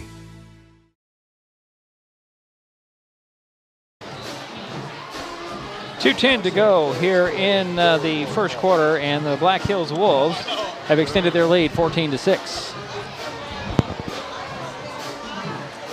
Getting ready to kick it back to the Highclimbers is going to be Jude Bender. He likes this hash mark on the near side. He'll set it down there. And what do we have? Zapata Soto back and Colton Fisk. Colton Fisk and Zapata Soto back about the 10-yard line. And Bender has it teed up at the 40 to kick it away. 2:10 to go first quarter. Here's a kick, high, end over end kick. Fisk will take it at the 9-yard line. Goes up the middle, gets to the 20, 25, 30, and runs out of bounds about the 34-yard line. A good return. Very nice. Colton Fisk just took that angle and ran with it. Let's spot him out of bounds at the 33-yard line. 1st and 10 for Shelton there. 24-yard return.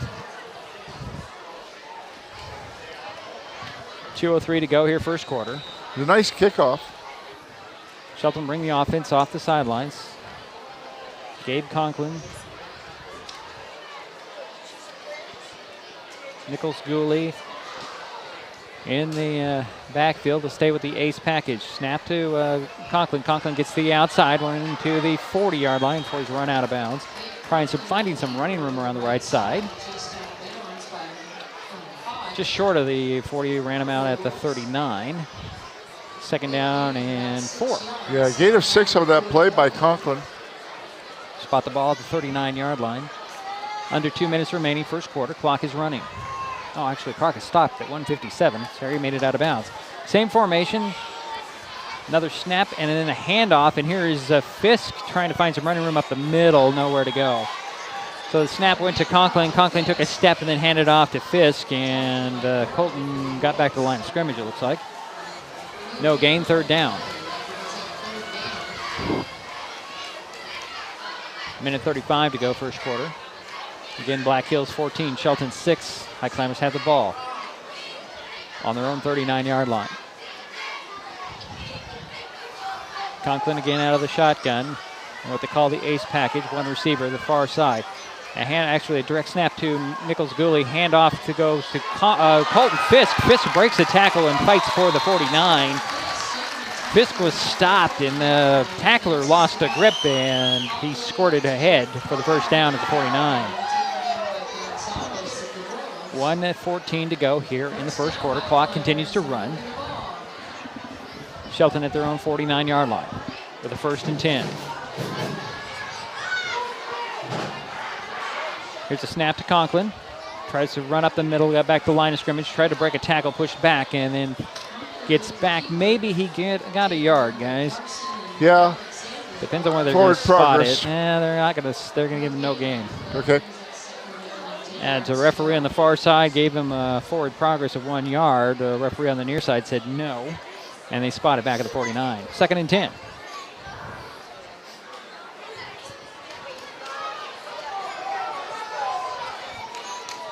Black Hills crowds of line. Here is Conklin going back to pass. Throws down the field.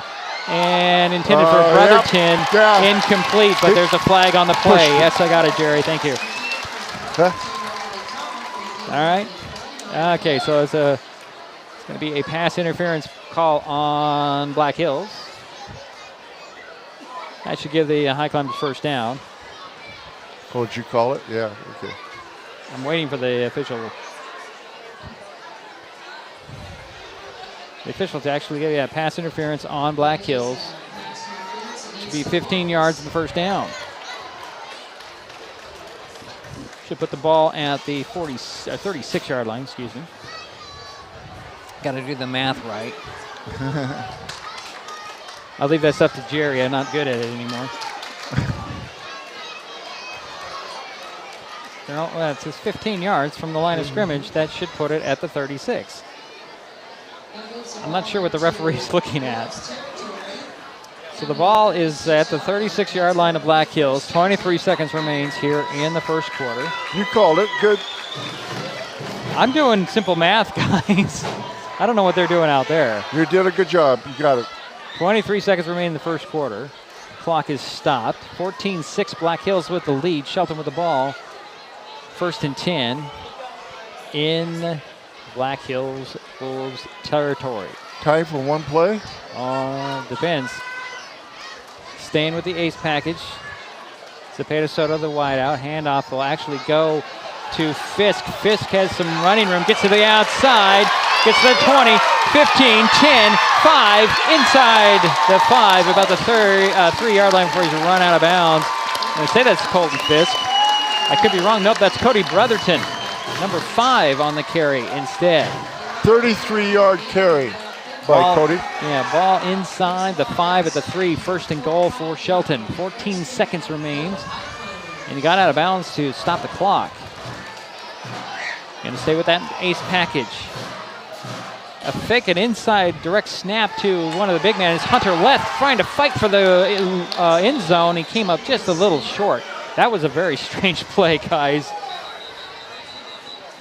So Left gets to about the 1-foot line, and it's 2nd and goal from there. Gain of 3 on the play, maybe 4, 3. Well, they started at the 3. They're going to mark it inside the 1, so only 2. Yeah. Hunter Left ran about 6 yards, though. So the quarter will run out. We're through one quarter. Black Hills 14, Shelton 6. When we come back to the second quarter, the Highclimbers will have a 2nd and goal from the 1. This is Mason Web TV, powered by HCC and KMAS Shelton.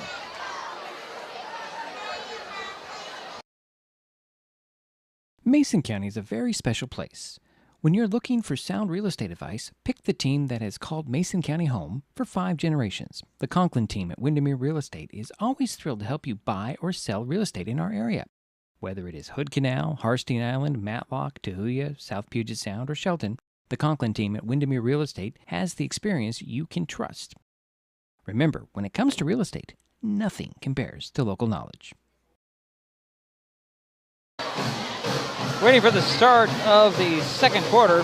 14-6 is our score. Black Hills with the lead. Shelton will have the ball with a 2nd and goal from the 1 when we start play. Gentlemen, Aiden, you have anything? That was an interesting first quarter. The receiver for Black Hills, I forgot his name, Jude. Rediger. 2 great catches for touchdowns, especially the first one where he had to stretch every inch of his arms out. Yeah. Definitely a good receiver. We'll spot the ball, hash mark, far side from the 1 of the Highclimbers to start the quarter with a 2nd and goal. And of course, Brotherton has set it up this touchdown drive, or possible touchdown drive, with a 36-yard run. So let's say with the ace package, here's Conklin up the middle. He gets into the end zone, touchdown, Highclimbers. That makes it 12-14 with 11:57 remaining in the first half. You know the Highclimbers are going to go for 2 here. You just got it. Got to get even. They'll put the ball at the 3 on the hash mark of the far side.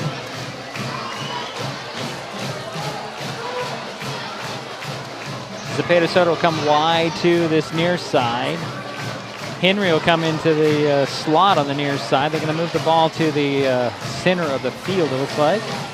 And now they're going to huddle up again. Yeah, they're going to spot the ball at the 3 right in the middle of the field. And here come the Highclimbers again. Zepeda Soto, the wide out. Still in that ace package. Faked handoff. Here's Conklin trying to find the end zone. Guns to bounce it outside. He can't get in. Yes, he does. He hit that pylon. The 2-point conversion ties things up at 14. 11:57 to go in the half, and we're knotted at 14. This is Mason Web TV, powered by HCC in KMAS Shelton. Hood Canal Communications keeps our community connected. We provide communication services that connect friends and family.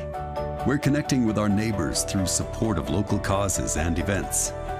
Connecting our students and schools to a world of learning resources. And connecting you to the latest technology with local customer service. Learn more about our community connections, high-speed internet, and streaming TV options. Visit hcc.net today. Well, 11:57 to go here in the first half, and it's all tied up at 14. Yeah, the Shelton drive was 6 plays for 53 yards. Conklin, of course, is having a good night running the ball. And, of course, Cody Brotherton created that touchdown with that 36-yard run. So Taylor Dickey has it teed up at the 40. I see A.J. Weir on the sidelines. Maybe this is the first half for Dickey, second half for Weir. I don't know. Yeah, I know Weir's been doing a lot of the PAT, but they haven't done that tonight, the 1-point PAT.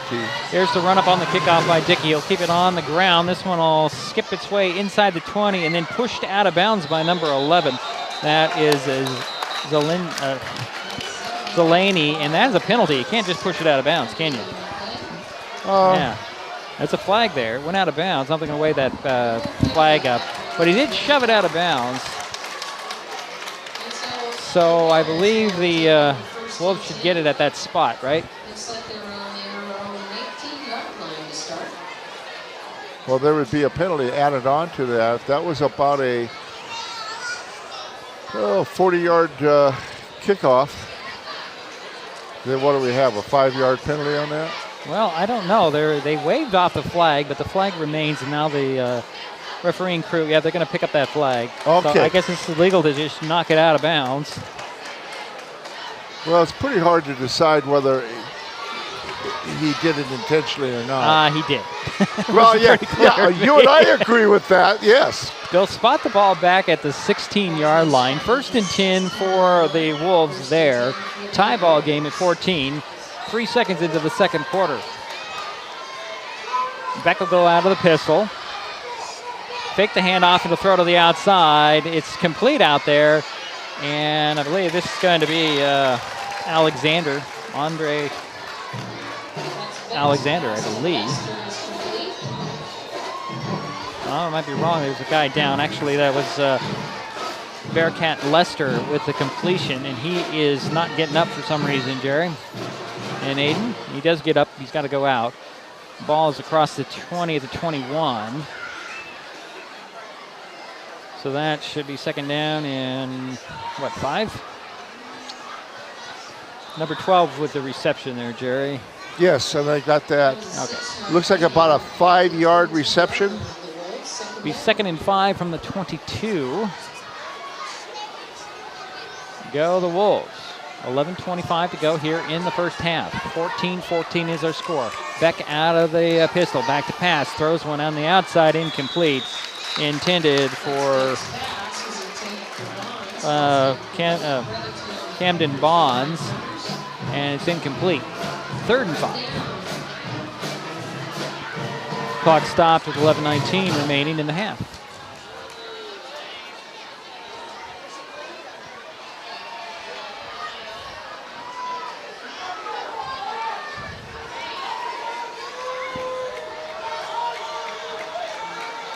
Again, out of the pistol goes Beck. He'll shift some guys around. Renneker in motion to the opposites at the near side of the formation, 2 by 1. Back to pass goes Beck. Got some rush, throws down the middle. Intercepted by Austin Williams. He's going to go into the end zone from the 5. Nope, he's not going to quite return it.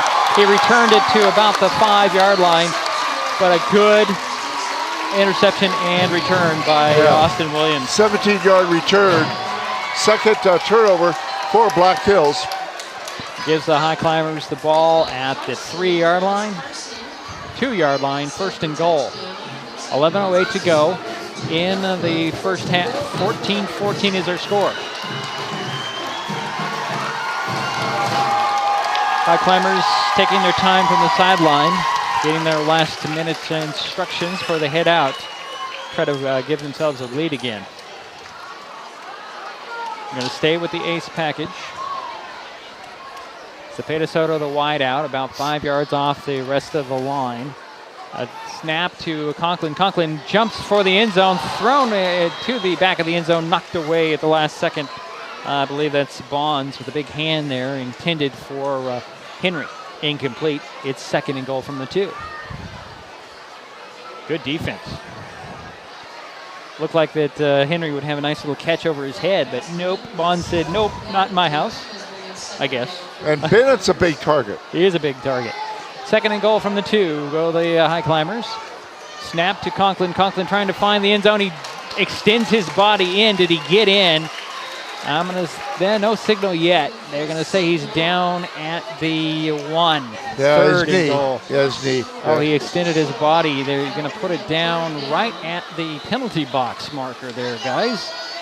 That's just inside the 1-yard line. Third down and goal. Highclimbers quickly up to the line of scrimmage. Looks like it's going to be a faked snap. The ball came loose, and there's a scramble for it, and I believe it's a lost fumble of the Wolves come away with that ball. 2 turnovers apiece. But they're back at their own 1-yard line. Wow. 10:33 to go, first half. 14-14 is our score. Black Hills with a defensive stand here, and they have the ball on their own 1-yard line for the 1st and 10.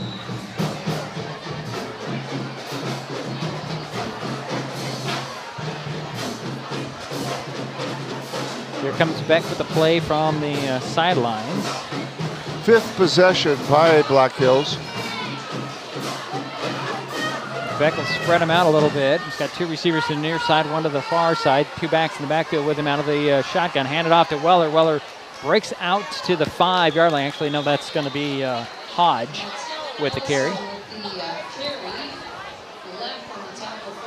No, actually, let's see. Was that 6 or 5, guys? I guess that was Jack Ellison on the carry across the, to the 5-yard line. It'll be 2nd down and 6 for the Wolves. Approaching 10 minutes to go in the half. 14-all is our score. Beck out of the pistol again. It's going to go back to pass. He'll throw it out, and it is incomplete. Intended for Alexander. Boy, Beck has a quick release, guys. He doesn't hold that ball at all. He gets it, and he knows exactly where he's going with it. So it's 3rd and 6 from the 5. Clock is stopped with 9:57 to go here in the half. And Beck out of the pistol again. Actually, he's going to go out of the pistol. Standing on his goal line, gets a man in motion. And Beck will pull it down and run, try to get the outside, nowhere to go. Highclimbers snuffed that one out. Lost back to the 2. Brings up 4th down.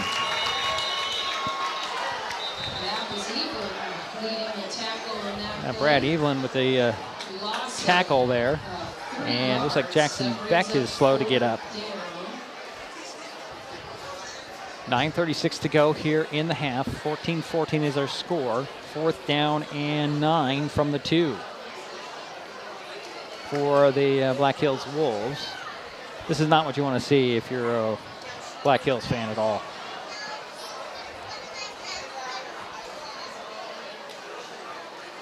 As they attend to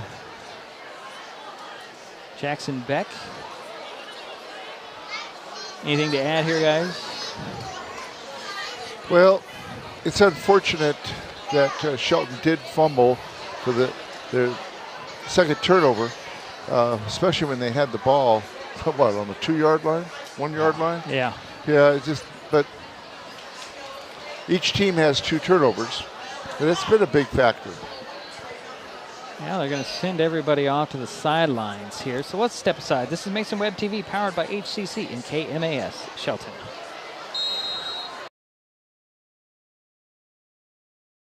Mason Health wants you to stay healthy. Are you turning 65? Mason Health can help you maximize all that Medicare has to offer. Did you know Medicare covers preventive services under the Medicare Wellness Program? Medicare coverage includes screenings for depression, diabetes, obesity, and alcohol misuse. You can also get mammograms, pap smears, pelvic exams, and more. Talk to your healthcare provider, or you can find more information on masongeneral.com. And we're back. Jackson Beck got up and he's walking off the field, a little bit of a limp. Hopefully he'll be back to play. It's 4th down and 9 for the Black Hills Wolves at their own 2-yard line. 9:36 to go here in the half. 14-14 is our score.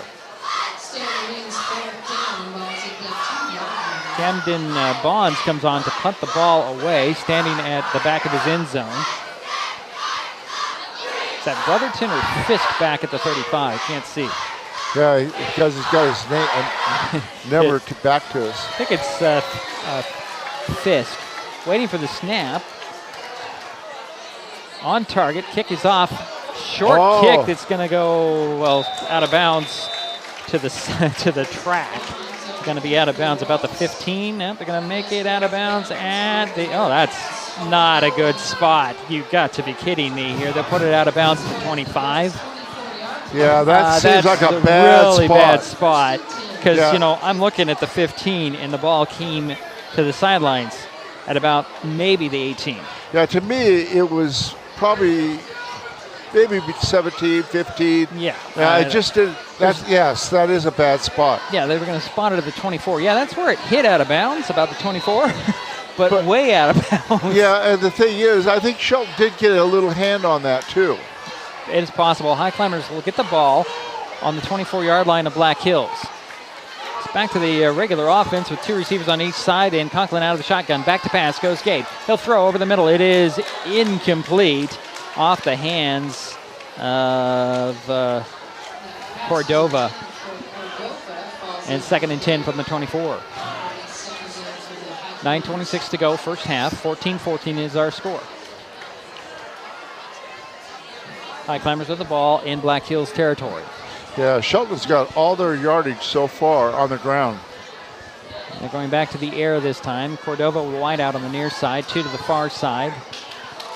Henry at the end of the line and a yard back. Brotherton in motion, fake handoff by Conklin. Conklin will keep it and try to go up the middle, and he's dropped at the line of scrimmage. 3rd down, coming.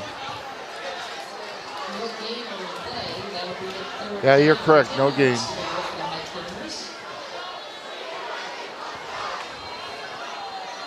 Approaching 9 minutes to go here in the half in a 14-14 game. Shelton with a 3rd and 10 from the Black Hills 24-yard line. Letting the clock run here a bit. Zepeda Soto goes wide to the far side. Henry will go in the slot on the far side. Out of the shotgun will go Conklin. He'll fake the handoff and push it out to the outside. Gets to the 20, 15, 10, 5. Trying to get into the end zone. He does. Touchdown, Highclimbers. 24-yard touchdown run by Conklin. 8:37 to go here in the half. The Highclimbers take the lead back. They are now up 20-14. Taylor Dickey coming on to kick the point after. Holder is going to be Brotherton. Long snapper is Hunter Left.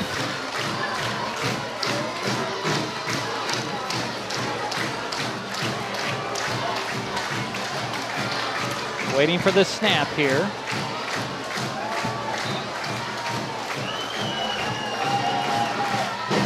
There's the snap. Spot is down. Kick is up. Kick is good. Shelton 21, Black Hills 14. This is Mason Web TV powered by HCC at KMAS Shelton. Getting unneeded medications out of the home can help prevent misuse, abuse, and accidental poisoning. The Drug Take Back program provides consumers with a safe means for disposing of unused, unneeded, and expired prescriptions and over-the-counter drugs. Mason County has 10 prescription drug take-back boxes at various pharmacies and tribal locations. For more information, go to medtakebackwashington.org.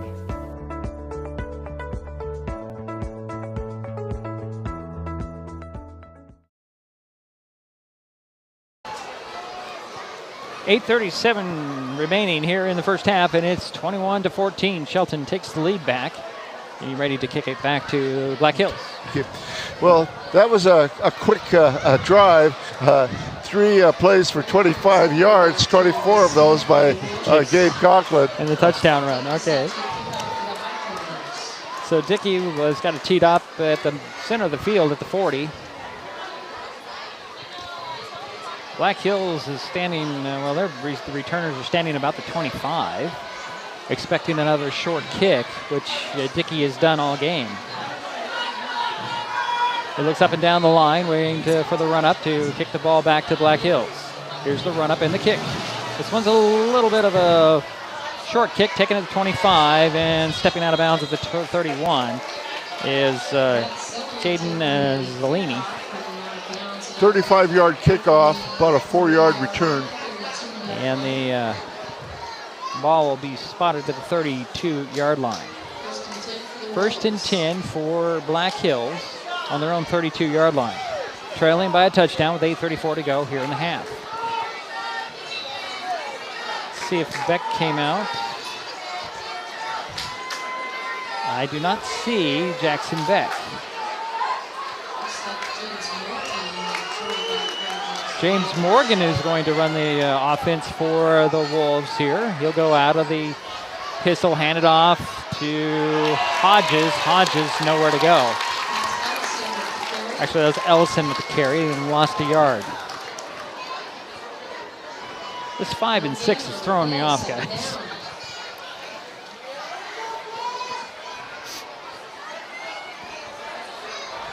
James Morgan is the quarterback. Again, out of the pistol. He'll keep it, avoid one guy, and then can't get by a host of high climbers. Got back to the line of scrimmage. It brings up the 3rd and 10. Actually, going to give him a 1. Make it 3rd and 9. At the 33.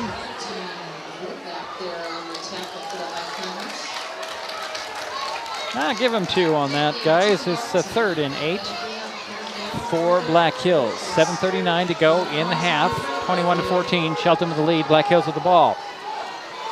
Morgan out of the pistol. Turn around and hand it off. Nope, he's going to fake the pass, and he's going to be taken down. Ball comes loose. And jumping on it first will be a guy in a white jersey. I do think he was down, however. I think he was. Yeah, you're right. Dustin Heck is the guy who got on the ball quickly. And the 4th and long, ball back at the 25. Makes it 4th, and it looks like 17. Yeah, a loss of about 7 or 8 on that play. So it's a punting situation as Bond is back at his 10 to kick it away. And Fisk is standing at his 46, waiting for this punt. Snap a little off. Bond gets it away. Another short kick. This one, Fisk will take it on the run inside the 50, up the sidelines and run out of bounds about the 35.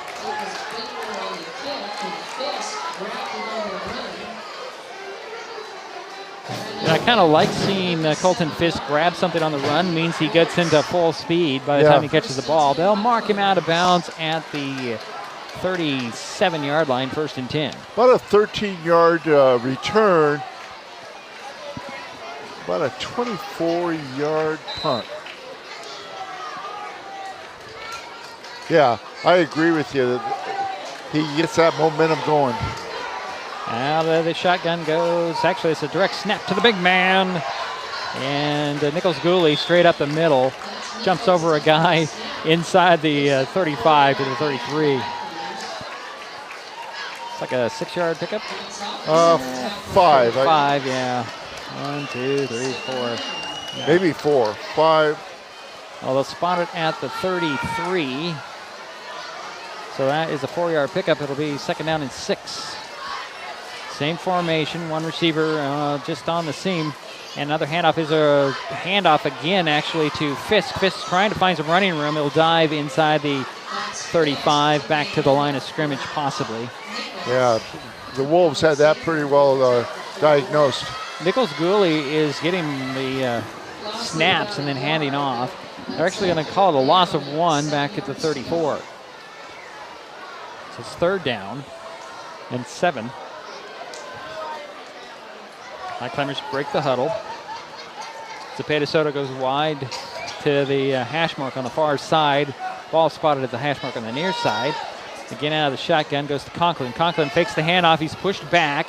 He's looking to throw. He's got to break a tackle, and he's going to be dropped for a loss back at the 40-yard line. 4th down coming. At this point, I think you might just go for it, Jerry. I don't know about you guys. Why not? Yeah. Yeah, you're definitely in 4th down territory, in my opinion. Yeah. I can't see him punting, but... Yeah, they are punting, actually, because that's... Conklin's back at his side of the 50 to punt it away. Yeah, wow, okay. And Zellini will head back to the 10 to wait for this punt from Conklin.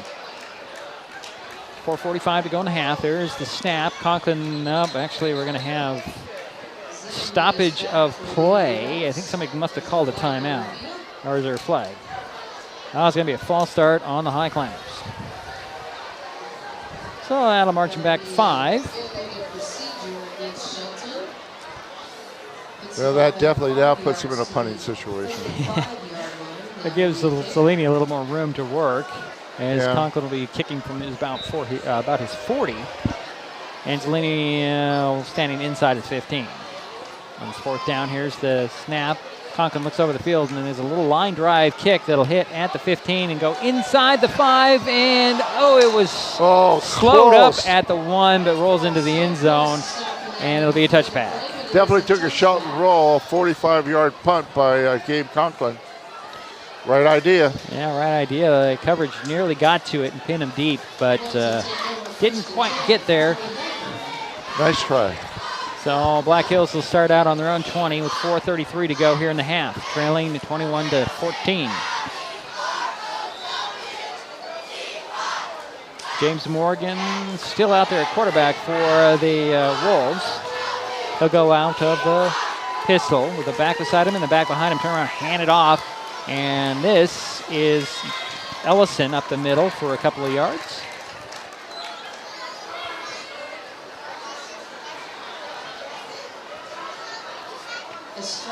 Gain of 3 on the play. Spot the ball at the 22, actually. It's only a gain of 2. Oh, 2? Yeah. Okay. Thank you.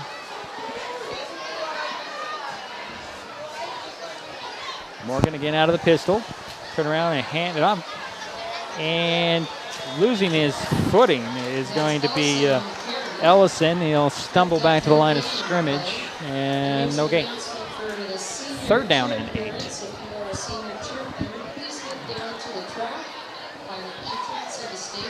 3:40 to go here in the half. Shelton 21, Black Hills 14. The Wolves have the ball. Working with the 3rd and 8 from their own 22. James Morgan out of the pistol. Turn around, fake the handoff. He's on the rollout, being chased, flips one tackle. Can't get away, gets away from another one. Threw down the field, it falls incomplete, and it's 4th down. Plus, in the pursuit, they did get his arm a little bit there, too. And James Morgan's slow to get up after that play. He took a shot. Yeah, the Highclimbers are showing no mercy here on the quarterbacks for Black Hills. And it's 3:22 to go here in the half. And it's a 4th and 8 from the 22 for Black Hills, as they tend to James Morgan. I think unless you guys have something to talk about here. Anything, Gary? Well, it's a shame that both quarterbacks have gone down. I'm hoping that Beck is going to be okay. He did go off with an ankle, look like, injury. This one could be a little more serious. I don't know. Well, hope not. Well, hope not. Could be his ribs. Well, we don't want to speculate because we're not doctors and we don't play one on TV. What's interesting is Gabe Conklin is having quite a game rushing tonight. You'll be real pleased with the numbers? Statistics. Yeah, the numbers at half. Okay. Yeah. Unfortunately, we have not completed a pass yet. So they're attending to the down. Wolf will step aside. 3:22 to go here in the half. Shelton 21, Black Hills 14. This is Mason Web TV, powered by HCC and KMAS. Shelton, actually, I guess we'll stay right here. As thank you, Aiden, for pointing out that he's up and running. Or not running, he's limping off the field. And he's definitely hurt. Yeah, I don't see if they're going to go deep into the bench for this. The Wolves unless will. they taped Beck up. Well, we'll see. Somebody's on some crutches on the far side, and that is number 5. That is going to be Maddox Hodge. He's also out for the Wolves, and it's 4th and 8 from the 22. I guess I guess we didn't take a break there. And it's a punting situation for Black Hills. And Madison Hodge has been one of the receivers for Black Hills. And you're saying he's now in at quarterback? Actually, no, he's on the sidelines with crutches. Getting ready. Ooh. And I see that Beck is on the sidelines as well, but he's just standing there. So it's going to be 4th and 8, and somebody going to take a timeout here. I'm assuming there's a timeout here. Yeah. I don't know who took it. So the Wolves did. The Wolves did, okay. Yeah. So that's the first timeout of the ballgame. Hey, every Friday, MesaWebTV.com provides helpful driving tips with the Wise Drive, a weekly column by Doug Dahl, a communications lead for the Washington Traffic Safety Commission and self-confessed traffic safety nerd. The Wise Drive's like Dear Abby, but for driving. The column primarily is driven by reader questions, but also covers current traffic safety issues. The Wise Drive appears in numerous newspapers in Washington State and is posted to MasonWebTV.com every Friday. And this week's column is about lights and how they are safe. Lights, headlights, running lights, things like that. Yeah. It would be interesting to know what the law is on some of these lights, because I was talking to some senior citizens and they said, wow, those blue lights, they get really tough on their eyes at night. Yeah. Well, back to football, 4th and 8 for the Black Hills Wolves in the punting formation. Camden Bonds back to punt it away. Colton Fisk standing inside his the 50, waiting for the punt. Here they come. Ball gets away, and Fisk is going to let it bounce. It'll roll up to midfield and then roll onto the Highclimber side of the 50 where it is down to there. The Highclimbers will start out on their own 49. 29-yard punt. Yeah, that time, unfortunately, it took a bounce right before Colton, so he didn't feel comfortable picking it up. Yeah, it was a wise it was a very wise decision. Just let it roll. His team's got a 21-14 lead, 3:11 remaining in the first half. And here come the Highclimbers. Conklin leading the way. Looks like they're going back to their regular offense here, as got too many guys on the field for the Highclimbers. 2 receivers the far side, 3 to the near side, empty backfield. This is the cheetah, guys. Conklin out of the shotgun, takes the snap, throws it little out to I think it's Brotherton. Yes, Brotherton with a quick hit of 5 yards. That's the first completed pass, am I right, Jerry? Yes, that is the first completed pass, and that was to Cody, of course, Brotherton. Staying with the empty backfield and the 5 wide. 3 to the far side, 2 to the near side. Conklin out of the gun, back to pass, same look, he throws it in, it's complete at the 45 to Colton Fisk. A couple of yards there. Brings up 3rd and 4.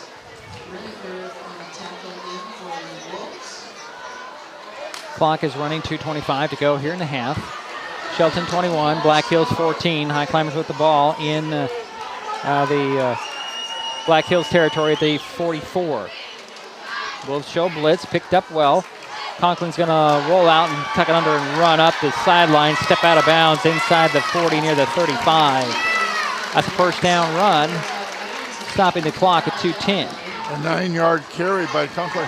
And Gabe is getting good protection right now. Real good protection. So 1st and 10 for Shelton on the 35 of Black Hills. Again going empty. Out of the shotgun goes Conklin. 3 receivers to the far side to the near side. Back to pass. He'll throw to the far side. It's complete. Zepeda Soto break. Actually, no, that's Austin Williams. Gets inside the 25 to about the 23. That's a nice little, quick little, I don't know what you call that, a little short button hook maybe? Yeah, it's a 12-yard completion to Omar Zepeda Soto. Austin Williams, Jerry. Was it Austin? It was Austin Williams. Thank you. I'm glad I asked. So it's, again, the empty backfield. Conklin's going to tuck it under and run. Turn the corner at the 20. Gets out of bounds. Trying to find some sort of running room around the right side. Picks up, looks like 3. 2nd and 7, stopping the clock at 1:51 to go in half. Well, that opens up the running game when you can complete your last 3 passes. Again, Conklin's going to go 5 wide. 3 to the far side, 2 to the near side, hash mark near side. Yeah. Wolves tried to go anticipate the count, and the guy just stepped over that line just a little bit. That neutral zone, yeah. That was an easy 5 for the High Climbers. Makes it 2nd and 7 into a 2nd and 2. Ball at the 15-yard line. Still Conklin's going to go empty backfield with 5 wide. Back to pass. Looks to the end zone, throws to the middle, and it's a nice little sliding catch in the end zone for Cody Brotherton. Touchdown, High Climbers. 15-yard touchdown pass. I don't know if Brotherton was the intended target. There was a High Climber that jumped up there and couldn't pull it out of the air, and then Brotherton caught it sliding down, and the High Climbers are now up 27-14. As Dickey's on to kick the point after, Brotherton the holder. Waiting for the snap. There it is, spot is down, kick is up. Kick is good.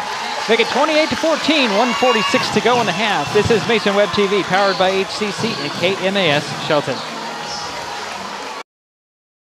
Hi folks, Diedrich Allen with Mason Web TV, powered by HCC, your source for live high school sports with play-by-play. Once again, Mason Web TV is broadcasting select games every week this school year. Football, basketball, baseball, softball. We bring you all the action, from the kickoff to the final whistle, from the tip-off to the final buzzer, from the first pitch to the last out. Watch how it happens on Mason Web TV, powered by HCC. Business owners, you can get in on the action as well. Go online, email, call, or text right now to find out how. 1:46 remains here in the first half. Shelton 28, Black Hills 14. High Climbers to kick it back to the Wolves. Dickey has a key teed up in the center of the field at the 40. And the Wolves, we'll see who comes out off the sidelines to be quarterback for Black Hills when they get that far. But first, Taylor Dickey has to kick it to Black Hills. A little bit of confusion by Black Hills. Here's the run up and the kick. Low kick that's going to be fielded at the 21, and stumbling up to the 26 is going to be Jude Riniker. I could almost argue that he had a knee down at the 20. Yeah. But referees don't see it that way. And they'll give Riniker the return to the 26. 34-yard kickoff. So who is the quarterback? That is the question. Looks like it's number 14. That's Anthony Estrada. No, actually, I'm going to take that back. That's high. That's a 15. That is, well, he'll hand it off. Number 15. Trying to find out where number 15 now. It's Banter. Michael Banter is the quarterback, and he handed it off to Maddox Hodge. I thought he was on crutches. Am I seeing that right? You said 15? 15's the quarterback. I don't know who the... it was Ellison on the carry. Excuse me. He got 4 yards? 5 yards. Across the 30 to 31. Turn around and hand it off again. Here's Ellison trying to find some running room, and he'll be dropped short of the 35 to 34. Ellison again on the carry.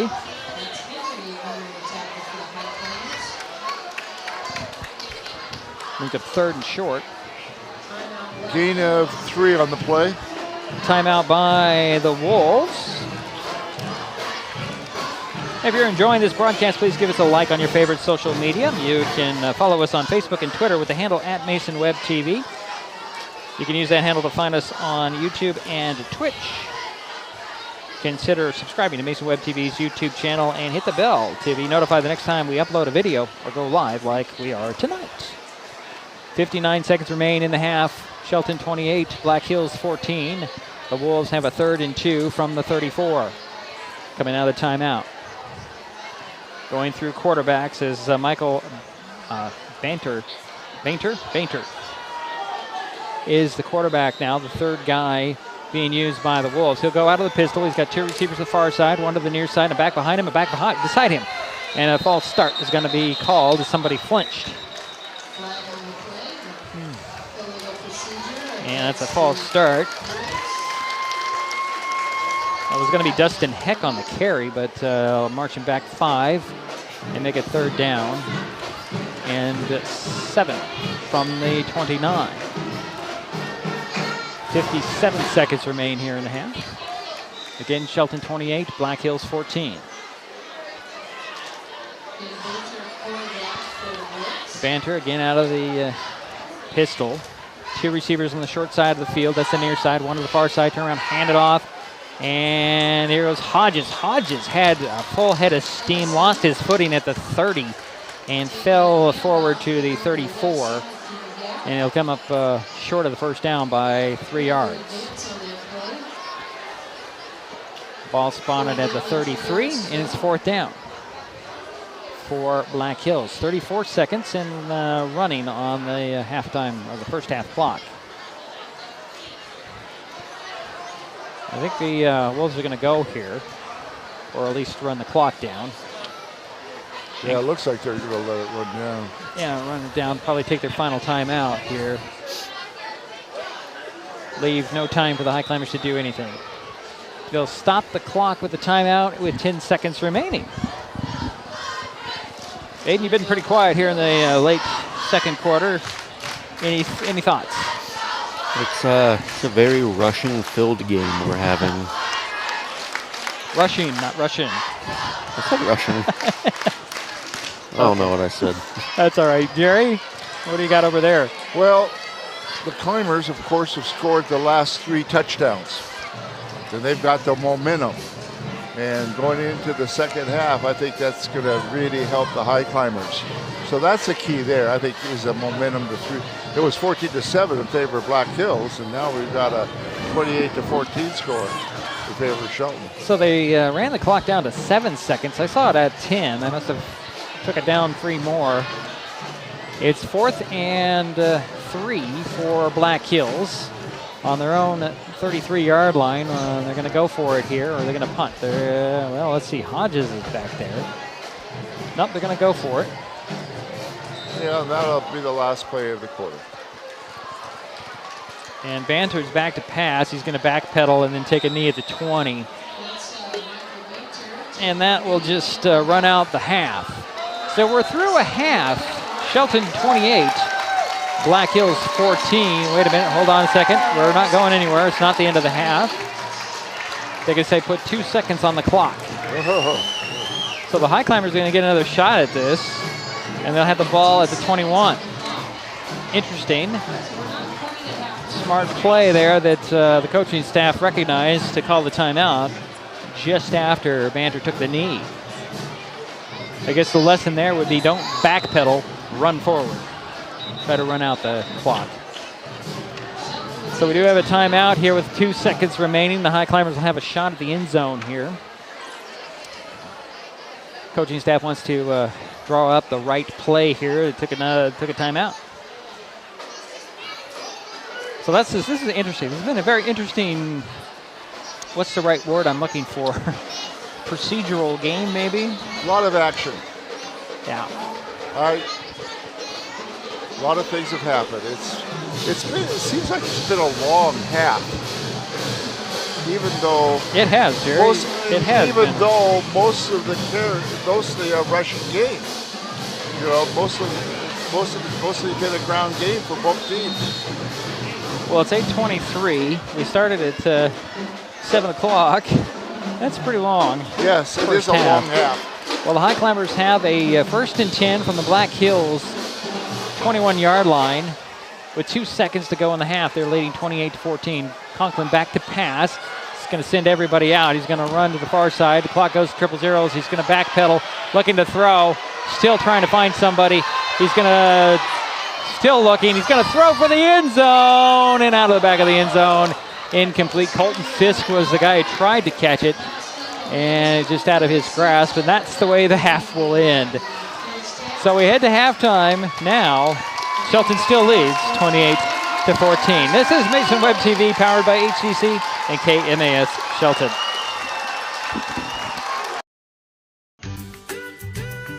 Life's just more fun with fast, reliable Wi-Fi. You can stream, share, game, try something new. But weak Wi-Fi spoils the fun. That's why you need managed Wi-Fi from Hood Canal Communications.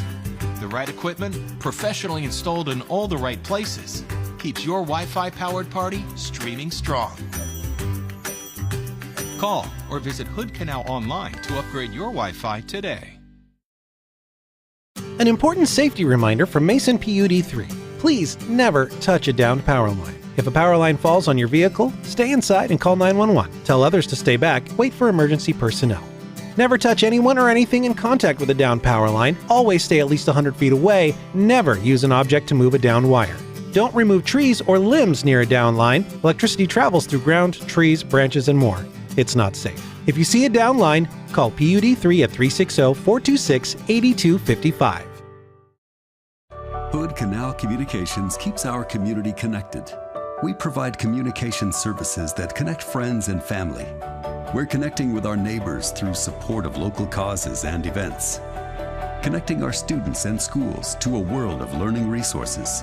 And connecting you to the latest technology with local customer service. Learn more about our community connections, high-speed internet, and streaming TV options. Visit hcc.net today.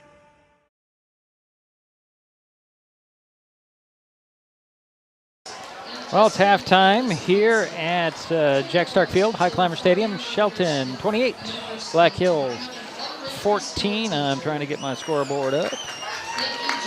There we go. There we go.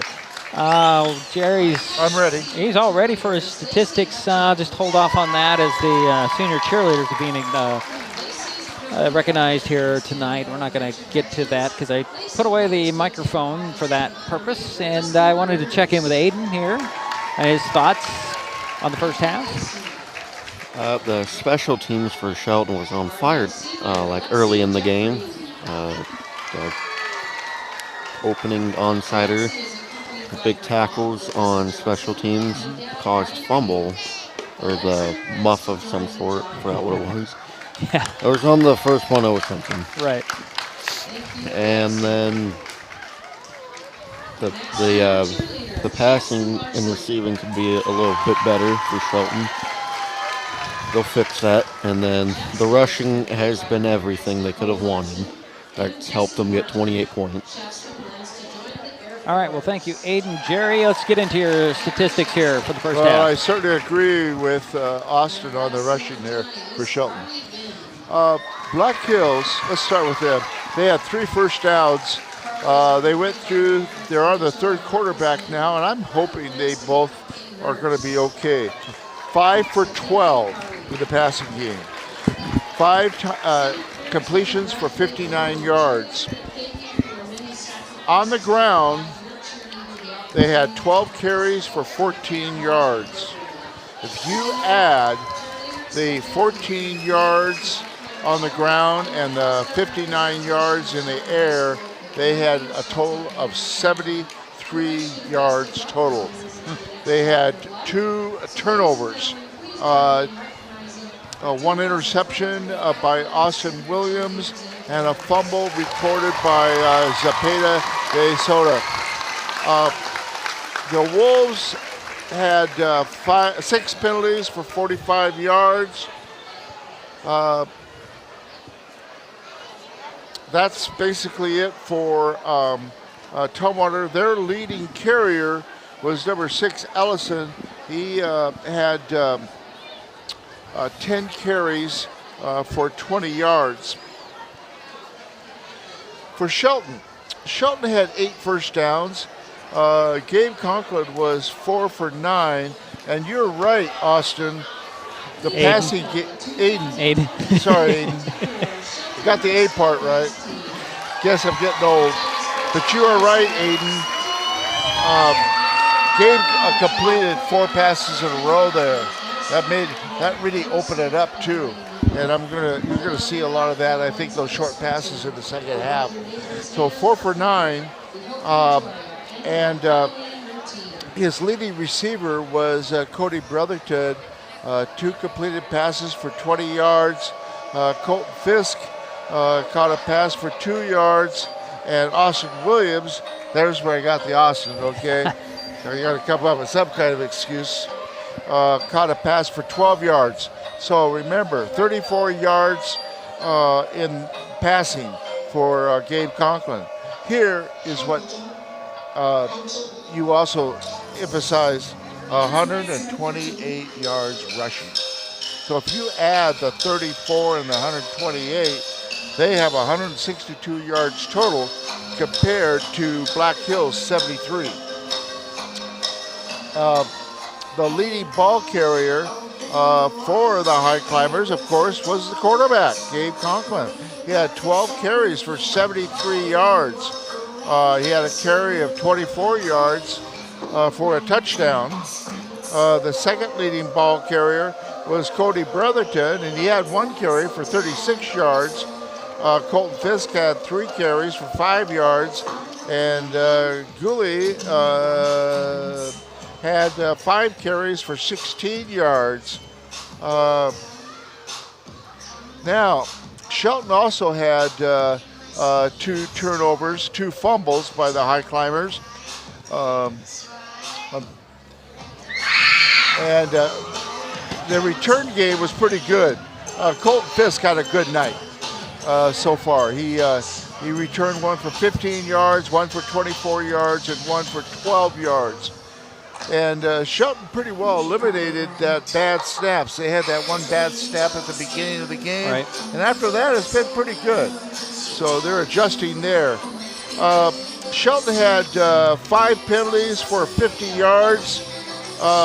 Gabe Conklin had a 45-yard punt. That was that last punt that he had. And that was very good coverage, of course. Can I run down the scores? Yeah, sure, why not? Okay. Black Hills started off the scoring. Okay. They had a 2-yard. Excuse me. Shelton started off with a 2-yard carry by Gooley Nichols. A 2-yard carry. That made it 6-0. The 2-point after attempt was no good. 6-0. Then here comes Black Hills. They scored 2 touchdowns in a row. 22-yard pass play to Reniker. Point after attempt was good, made it 7-6. Then a 17-yard pass to Reniker for his second pass touchdown. And that made it 14-6. Point after attempt was good. Then Conklin carried the ball in for a 1-yard touchdown run. And the 2-point after attempt was good. That made it 14-all. Then Conklin had a 24-yard touchdown run, and that made it 21 to 14. Point after attempt was good. And then we have a 15-yard touchdown pass to Cody Brotherton. Point after attempt was good, and that made the halftime score 28 to 14. Okay, Jerry. Still got a few more minutes here in the halftime period. We'll take another timeout. We'll be back. Halftime score, Shelton 28, Black Hills 14. This is Mason Web TV, powered by HCC and KMAS Shelton. In life, things aren't scripted. If you're an athlete, we need people like you and translate those skills to officiating. You can get a lot out of it. It happens in every town, in every game. We never have a perfect game, but the rewards always outweigh the negativities.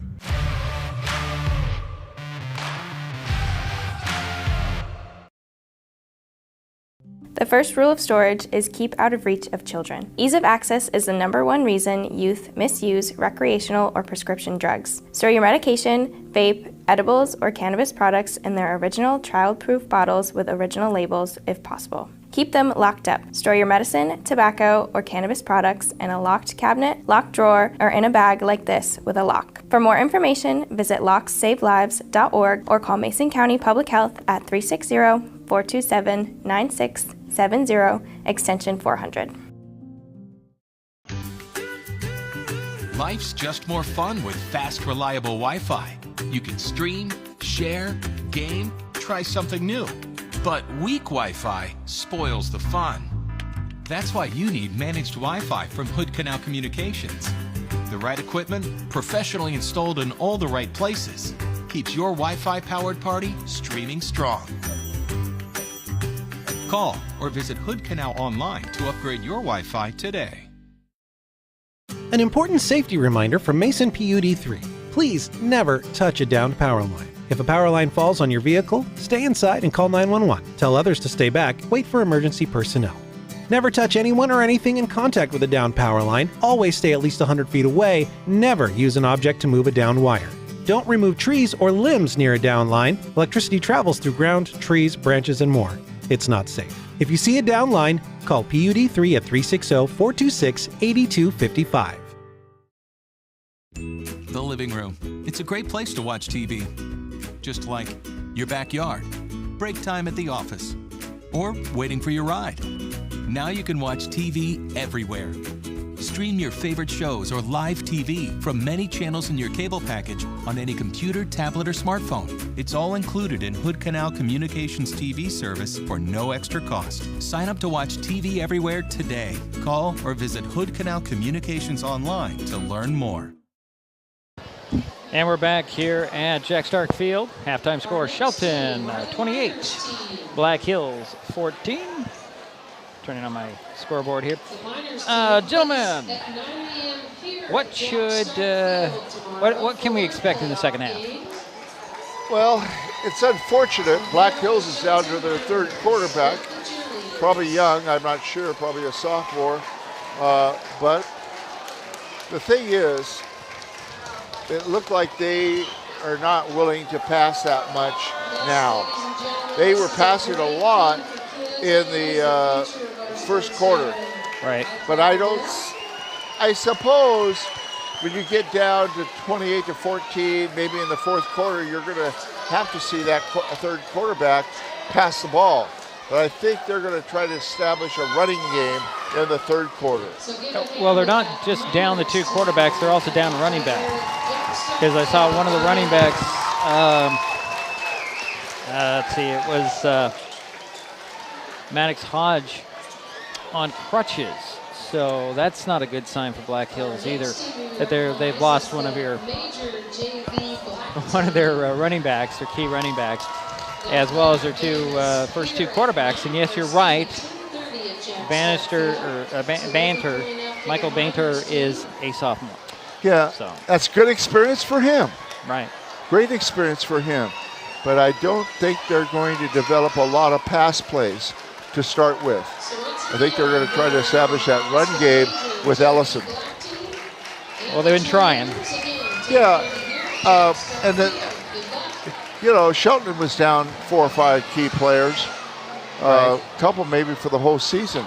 But look at Black Hills. They're way down. They're way depleted. down, yeah. Right at the their moment. numbers. Their numbers are down as well, so we could be seeing a lot of names we don't even have on the sheet. We'll do our best, but that's speculation at this point. I think the other thing that was amazing in talking to the people next to me, they were just amazed, and I'm amazed too, is the rushing game that Shelton developed there in that second quarter. And then Conklin completed, 4 passes in a row, Aiden? Yeah. So, and it is good to see Austin Williams get into the action a lot. I won't make that mistake again, I promise. I hope so. What did he say? I hope so. Okay, I promise I won't. So we're going to bring in Aiden here for a moment. Aiden, Monday night we're going to do the Black Hills JV1 against the Shelton JV2, which is the freshman team. Yep. Freshmen suffered their first loss last week at the hands of Tumwater. So let's see how they respond. I can't remember the score off the top of my head. I just know 56-2. It was the score. The 2 was on there. Was it 40 or 50-2? It was 50-something. I really don't remember what the score was on that. I mean, we're talking about the freshman team, not the JV game. Oh. The freshman team suffered their first loss at Tumwater. The freshman team has looked pretty darn good this year, haven't they? Right. Yeah, they have. That's coming up Monday night, 6 o'clock on Mason Web TV. Aiden going to get behind the mic, be a little bit more vocal than tonight because it's his show. He lets me do the show here. I let him do the show there. How's that sound? And then there's Jerry, who's the show in himself. Anyways, 28-14 is a halftime score. Both teams are out there to warm up. Let's see if they put another 3 minutes on the clock. I think they will. Yep, they will. So we'll step aside. We'll come back with the third quarter as the Highclimbers and the Wolves have more. You have something else? Yeah. Aiden, now, are you having Diedrich do the statistics? No. You're just keeping it in your head. Okay, I got it. Yeah. All right, we'll be back with the third quarter. This is Mason Web TV, powered by HCC and KMAS Shelton. Hi folks, Diedrich Allen with Mason Web TV powered by HCC, your source for live high school sports with play-by-play. Once again, Mason Web TV is broadcasting select games every week this school year. Football, basketball, baseball, softball. We bring you all the action, from the kickoff to the final whistle, from the tip-off to the final buzzer, from the first pitch to the last out. Watch how it happens on Mason Web TV powered by HCC. Business owners, you can get in on the action as well. Go online, email, call, or text right now to find out how. Getting unneeded medications out of the home can help prevent misuse, abuse, and accidental poisoning. The Drug Take Back program provides consumers with a safe means for disposing of unused, unneeded, and expired prescriptions and over-the-counter drugs. Mason County has 10 prescription drug take-back boxes at various pharmacies and tribal locations. For more information, go to medtakebackwashington.org.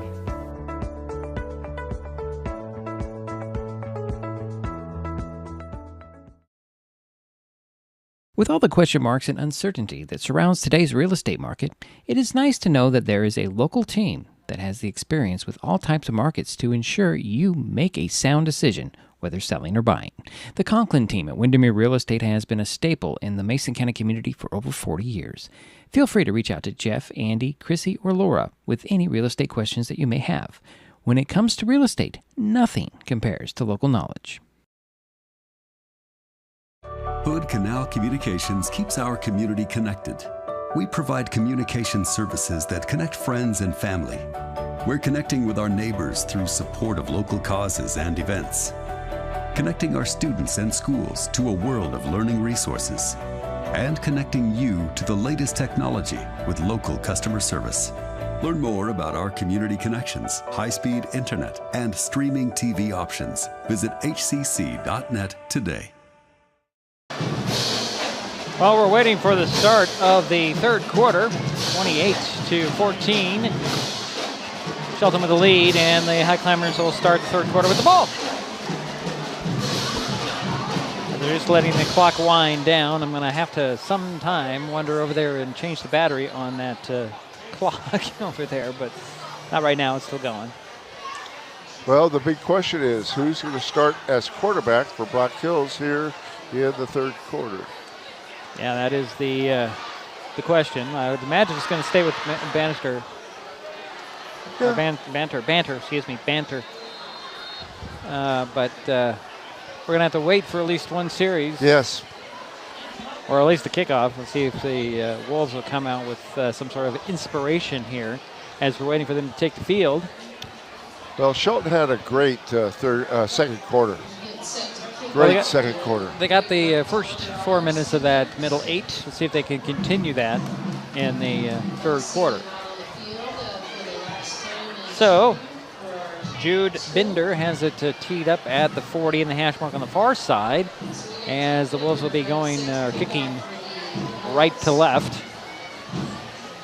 And Fisk and Zepeda Soto back deep, standing inside the 10. Here's the run up and the kick. High end-over-end kick that Fisk will take about the 13. Get up the middle, break it outside. Here's the 40, and he's spun out of bounds by the kicker, Bender, just shy of the 40. Did he get it on about the 10? It was about the 12, 13-yard line, Jerry. So 28-yard return. Nice return. They'll spot it right at the 40-yard line. 1st and 10 for Shelton in their first possession here of the second half. They're leading 28-14. 1st and 10. Yeah, that was a fourth nice return. Looks like the Highclimbers going back to the ace package with a one receiver and those 4 guys behind the line. There's a snap to Conklin, straight up the middle, big hole, banging bodies, and they'll get 7-8 yards up to the 48. Another Wolf player a little banged up on that. And that's a 13th carry by Gabe Conklin for a total of 81 yards. Shelton is doing a good job tonight offsetting the injury of Fuller by having several ball carriers doing a good job. Right. Fuller, we're hoping he'll be back for next week. We're hoping so, yes. He's still got the walking boot on, I noticed, but we'll get an update next week. It'll be 2nd and 2 from the 48, and there's going to be a delay of game for the Highclimbers. It's just taking too much time. So that'll march him back 5 yards. Make it 2nd and 7. And as Diedrich has already said, your play clock is neither one are functioning. Right. Yeah, I'm not really sure. It's interesting. I'm not sure how they operate, but they have a little generator down on one end, and I think they're having problems with that. The generator electricity is dirty in short terms. There's a high snap. This is from Nichols Gooley. He'll power across the 50 and get into Black Hills territory. At the 49, Jerome and Nichols Gooley. Is that a 10-yard pickup? Yeah, about a 10-yard pickup. Only needed 8. Yeah. Only needed 7, actually. And he gets yeah, he's picked up 26 yards so far. So 1st and 10 from the Black Hills 48-yard line are the Highclimbers, leading 28-14, 10:45 to go, third quarter. There's a snap to Conklin. Conklin slips by one guy. Actually, no, this is Nichols Gooley again. He'll get near the 40, actually the 41-yard line. He's run out of bounds there. About a 7-yard carry. Not a very good spot at all. No, it seemed like going to spot it at the 42, so that's a 6-yard pickup. Yeah, I would have thought they would have spotted maybe another yard out. So do I, but it's be another snap. This one goes to Conklin. Conklin pushes the pile, gets the first down, jumps over a guy at the 35, and then rolls out of bounds. Conklin will be marked out of bounds at the 35. Is that an 8-yard pickup, 7-yard pickup? 1st and 10. He's been watching the college highlights. Maybe so. People hurdling each other, hurdling the tacklers. So 1st and 10 from the 35 are the Highclimbers. Under 10 minutes remaining, third quarter, 28-14. Here is another penalty on somebody here. Stoppage of play. It's going to be an offsides this time on Black Hills. Gives the Climbers a quick 5. Put the ball up at the 30. It'll be 1st and 5 for Shelton. 9:51 to go, third quarter. Shelton 28, Black Hills 14. Highclimbers are on the Black Hills 30-yard line. Here's a snap to Conklin. Conklin looking for some running room up the middle, and he'll get 3 yards. Brings up 2nd and short. Ball at the 27-yard line. Again, they're not going with they're going to put it at the 28. Okay. The 2nd and 3. Quick snap. Here's Conklin getting to the outside. Gets the 25. There's a flag on the play. Get him run out of bounds. Probably holding. Yeah, likely in that spot of holding. Yep, it is holding. Thrown by our head referee, and he immediately goes to the signal. Immediately. So that'll march the Highclimbers back 10 yards from the line. Should put it back at the 30. Should be the 38. If that play had stood, Conklin would have been over 100 yards rushing.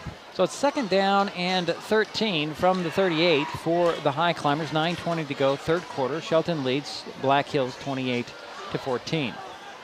There's a snap to Conklin again, looking for some running room. Goes up the middle, and he's quickly knocked down after he got to the 35. So a 3-yard pickup. Yeah, back to the original line of scrimmage.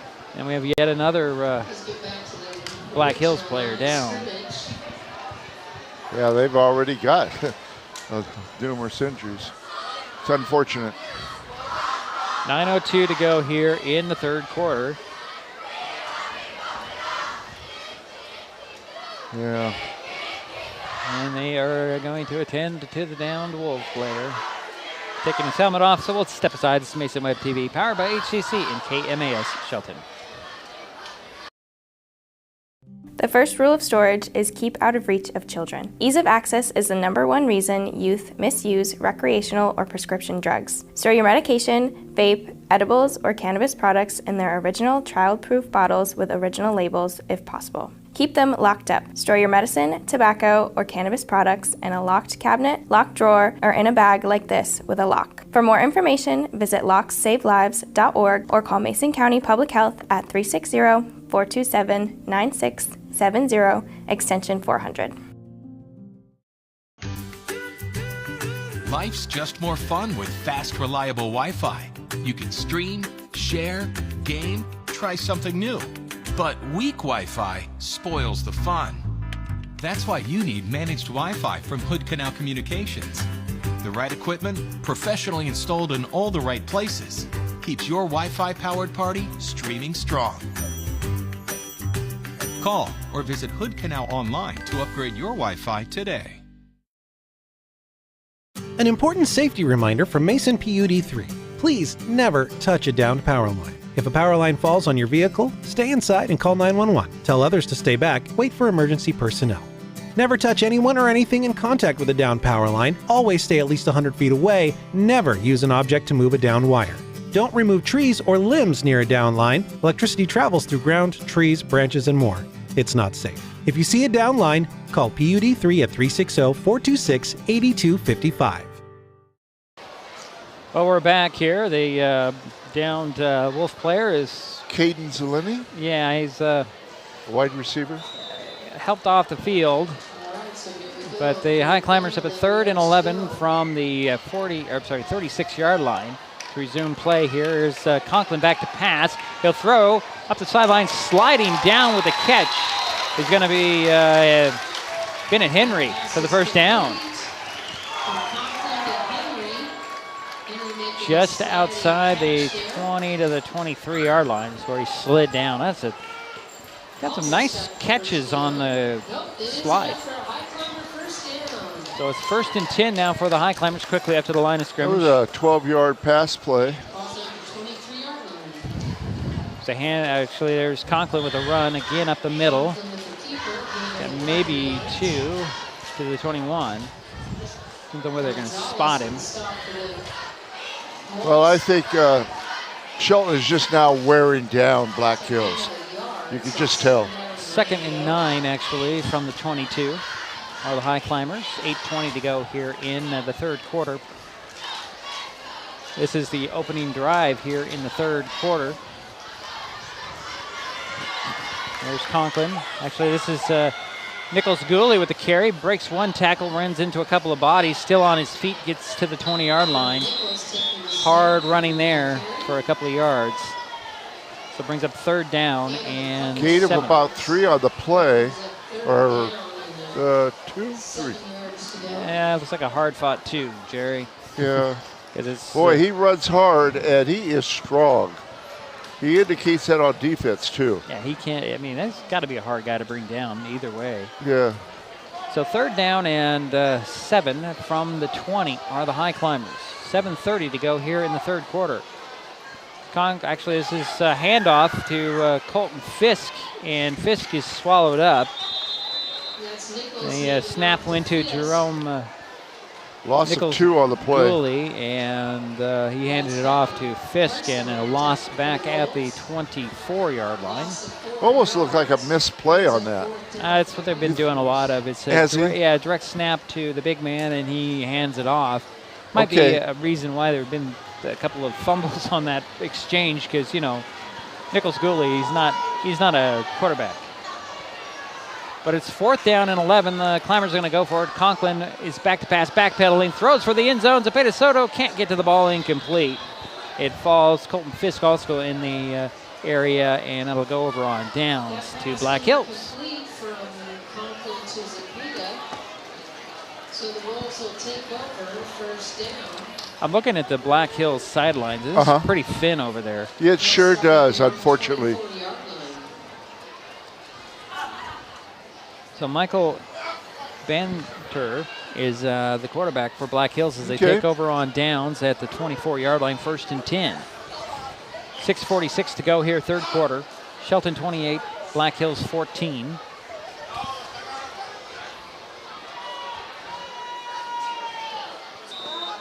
Banter will go out of the pistol. 2 receivers to the far side, 1 on the near side. A back behind him, and he'll hand it off to that back. I believe this is number 23, Dustin Hector with the carry. And he'll get across the 25 to the 27-yard line. I'm going to give him 4 yards. Sure. 2nd down coming. Maybe 3. Yeah, go with the 3, Cherry. Yeah. Wish you could give him the 4, but, you know. Yeah, you're right. Same formation. Banter out of the pistol with 2 receivers on the near side, 1 on the far side. Turn around, hand it off to Heck again. Heck runs into Highclimber. I believe with the tackle, it looks like it might have been Henry. Couple of yards on that to the 28. Gain of 1 on the play by Heck. Be 3rd down. And 6 to go for the Wolves. Banter back to pass. Looks to the far side. Throws to the middle. It's off the hands and incomplete. Intended for Estrada. And it'll be 4th down.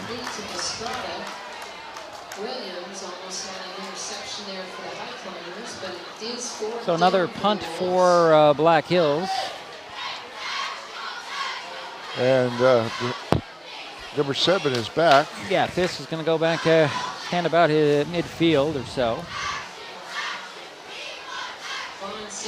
As Bond will go back to kick.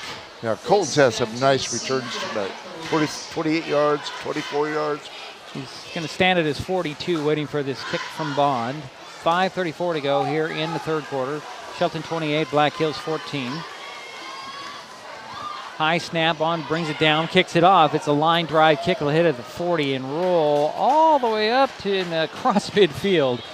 out of bounds. No return on that kick, and they'll mark it out at the 49 of the Highclimbers, 1st and 10. 23-yard punt, no return. 5:26 to go in the third quarter. Shelton takes over on their own 49. Shelton put a lot of pressure on him that time. On the kick, the punter. So they'll spot the ball down on the hash mark on the far side. Highclimbers up off the sidelines late. Looks like we're going to have a new quarterback for the Climbers. It'll be Brandon Phipps running the offense.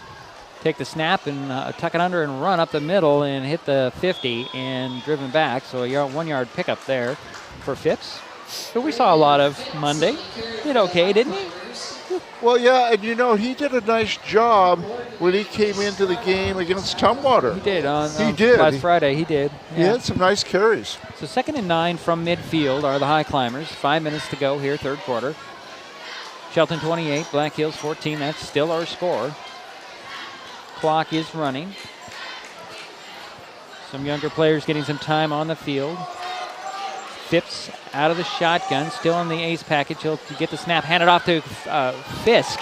Fisk gets around the outside on the left side and gets into Black Hills territory about the 48-yard line.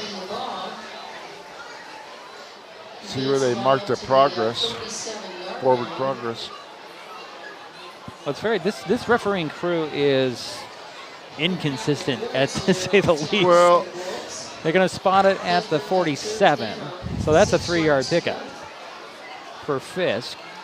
So 3rd down and 6. There is Nichols Gooley. He'll hand it off to Fisk. Fisk breaks it out the outside on the right side, trying to find some running room. Reverses field, lost the ball, dove on it right at the 1st down marker to gain there. Fisk kind of slapping his helmet like, what are you doing, buddy? Yeah, where we see them being inconsistent is where they're marking the ball. That's what I meant. Yeah. That was enough for the 1st down, so spot the ball at the 41, 1st and 10 for Shelton. 12th 1st down for the Highclimbers. 3:50 to go, third quarter. Highclimbers with the lead in the ball. I think this might be a direct snap to Nichols Gooley. He'll go straight up the middle and bounce it outside, get to the 35, still on his feet, fighting for the 31. Got a flag. And we have a flag. Where's the flag? The end of the play? Yeah, he's a strong runner, all right. If the play stands, it looks like he picked up 9. I see the flag now. What's the penalty?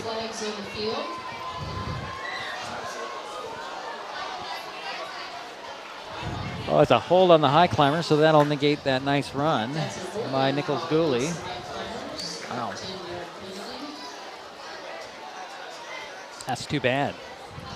Yeah, they've picked up 80 yards so far in penalties, and that's not good.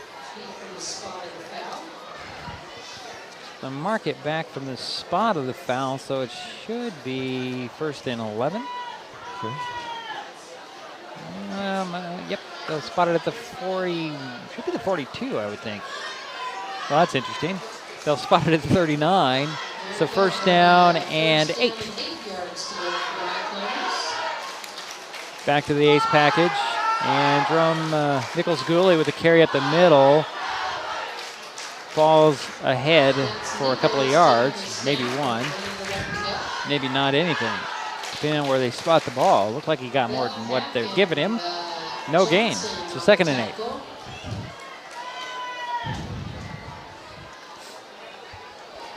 .310 to go, third quarter. Shelton 28, Black Hills 14. The Highclimbers have the ball, running out of their ace package, which is a group, close group, and this is a direct snap, and it goes to Phipps. Phipps gets inside the 35 to 34. Brings up 5-yard carry. 3rd down, and it looks like 3 coming. Not after a pretty decent gain and all that traffic down to the 34-yard line. 3rd down and 3 yards to go. 2:35 to go here in the third quarter.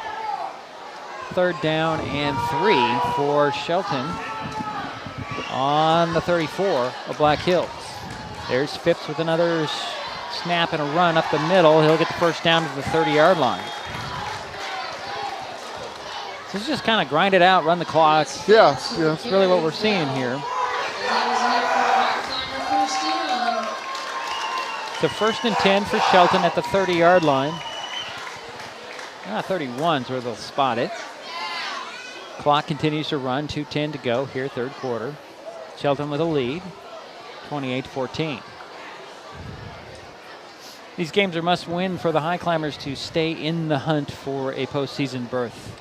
And the other important game that we're wanting to know the score of is the Aberdeen WF West game. Yeah, that's an important one. We'll check that out. Here's another snap to Phipps. He'll run straight up the middle with his blockers, get inside the 30 to about the 27-yard line in a 4-yard pickup. Gordon and Gonzalez. A minute 35 remaining in the 3rd quarter. 5 yards.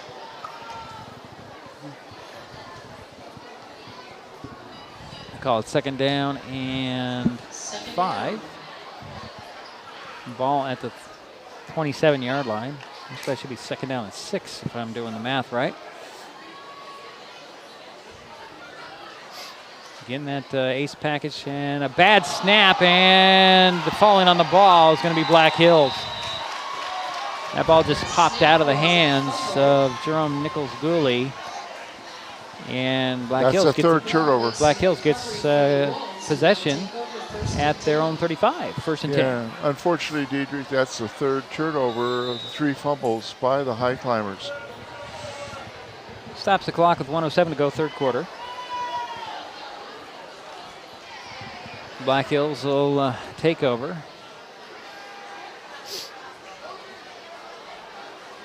Banter out of the pistol. He'll hand it off. Nope, he'll fake the handoff and throw, and it's incomplete. Camden Bonds tried to gather that in. I think he had it in his hands about 4 times, but just couldn't control it. Bobbled it and dropped the ball. There's also a flag on the play, and I guess we have a roughing the passer. Wow. Yep.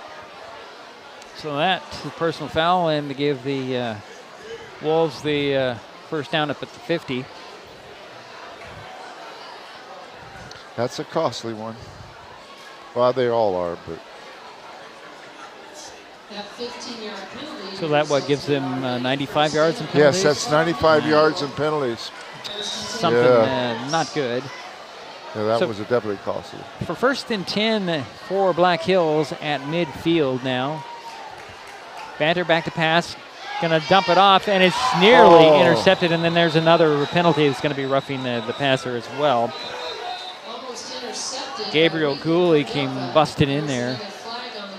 Plus, it was almost intercepted. Yeah, I'm sorry, Gabriel Gooley almost picked it off. Yeah.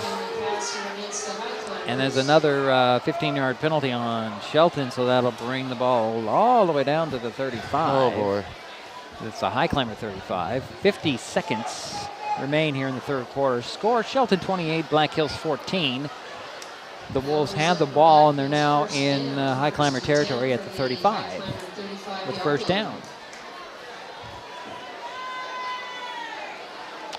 Black Hills down to their 3rd quarterback. And their sidelines are pretty thin with active players. Out of the pistol again, handoff, and this is Heck up the middle, gets to the 30, gets 5 yards. Tackle there by, what was that? That was Troy Green, I believe. No, it's Morford with the tackle. After 5-yard pickup, so 2nd and 5 from the 30. Who was the carry? 23. Thank you.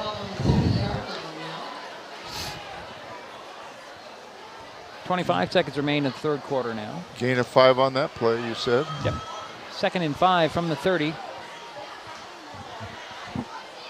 Banter goes out of the pistol as they operate. 2 receivers far side, 1 on the near side. Turn around, fake the handoff. He'll dump it off and he'll throw it. It is complete this time on a little slant play to Estrada. Estrada gets inside the 25 to about the 20-yard line. So 1st and 10 for Black Hills at the 20-yard line.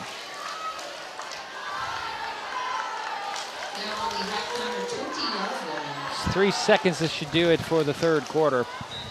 We head to the fourth quarter. Shelton leads 28-14. Black Hills had the ball on the 20 when we return. This is Mason Web TV, powered by HCC and KMAS Shelton. The living room. It's a great place to watch TV. Just like your backyard, break time at the office, or waiting for your ride. Now you can watch TV everywhere. Stream your favorite shows or live TV from many channels in your cable package on any computer, tablet, or smartphone. It's all included in Hood Canal Communications TV service for no extra cost. Sign up to watch TV everywhere today. Call or visit Hood Canal Communications online to learn more. We head to the fourth quarter of play. Shelton 28, Black Hills 14. The Wolves, however, have a first and 10 on the Highclimber 20-yard line when we start the quarter. Yeah, statistically though, Shelton won the yardage game statistically, but what hurt them was a couple unnecessary penalties there in a row, and that's why they have such good ball possession. 110 yards in penalties. Yeah, I now? think it is 110 yards, Kidrick. For the Highclimbers. Yes. So the Wolves will come out, start the fourth quarter on the 20-yard line, first and 10. Banter out of the pistol, has two receivers from the near side, one to the far side. Turn around, fake the handoff, and he's on the run and is being chased.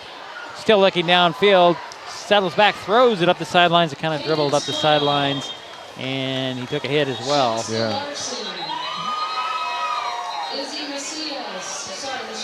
Wow.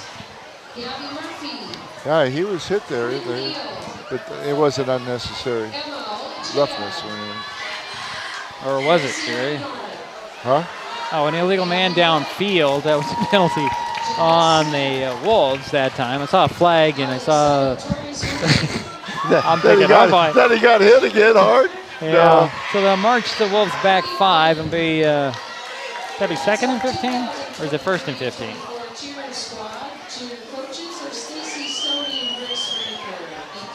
No, they're going to refuse the penalty the Highclimbers do, so it makes it second and 10 from the 20. And Banter will go back out of the pistol. Two receivers, near side, one to the far side, hash mark near side, hand it off to Heck up the middle, nowhere to go. Flag on the play, and the Highclimbers swallow him up. Boy, I don't know. You can count about 5 Highclimbers in on that tackle. Yeah. All I could see is the number 34, but that wasn't the first guy there. So that's going to be a penalty. I think they will refuse another penalty here. Take the play. My opinion.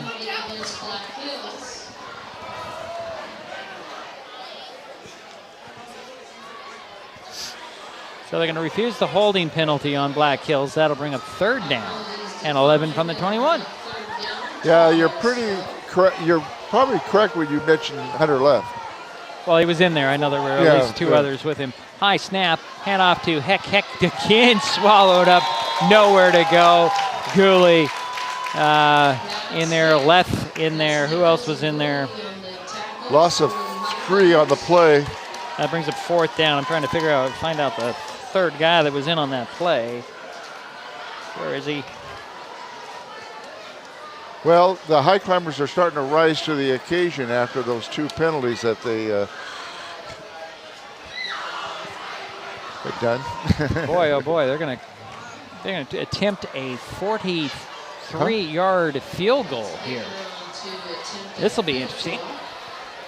Holder, back it up here so we can see what's going on. Waiting for the snap. Down it goes. Kick is up. It is going to be partially blocked and not come close. So the Highclimbers will take over on the 20.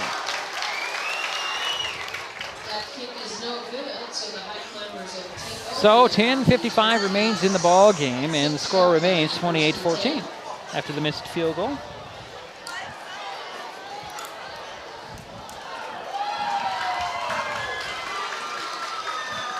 So first and 10 from the 20 are the Highclimbers. And Conklin is going to come out with the offense.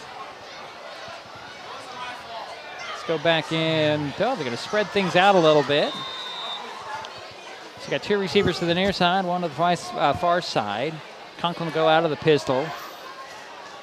Turn around and hand it off to Fisk. Fisk makes one guy miss, and then the guy, he's got kind of tugged on his jersey and held him up. Got back to the line of scrimmage. Maybe eked out a yard. Well, I think Mark Smith wants one more touchdown for insurance. And that's what he brought him back out. Well, it's also to work on the passing game. The run game seems to be working. Let's get the passing game back in formation. I think that might be his thinking here. Again, 3 wide. Back to pass goes Conklin. He'll throw it. It's complete to Henry. Henry catches it at the 20. Dives over a guy at about the 27-yard line. Pick up 3rd down and 3.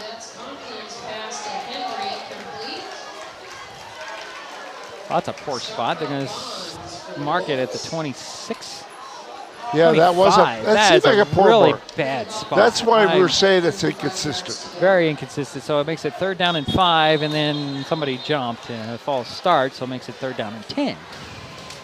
Just seems like your High Climbers are trying to get more momentum, and something happens to stop that momentum. It's kind of enjoying sitting down and not having to move much with the running game. The passing game's a little different. Under 10 minutes remaining here in the ball game. Shelton 28, Black Hills 14. High Climbers have a 3rd and 10 at their own 20-yard line. 3 receivers in a bunch in the slot on the far side. Conklin out of the shotgun with Fisk to his right.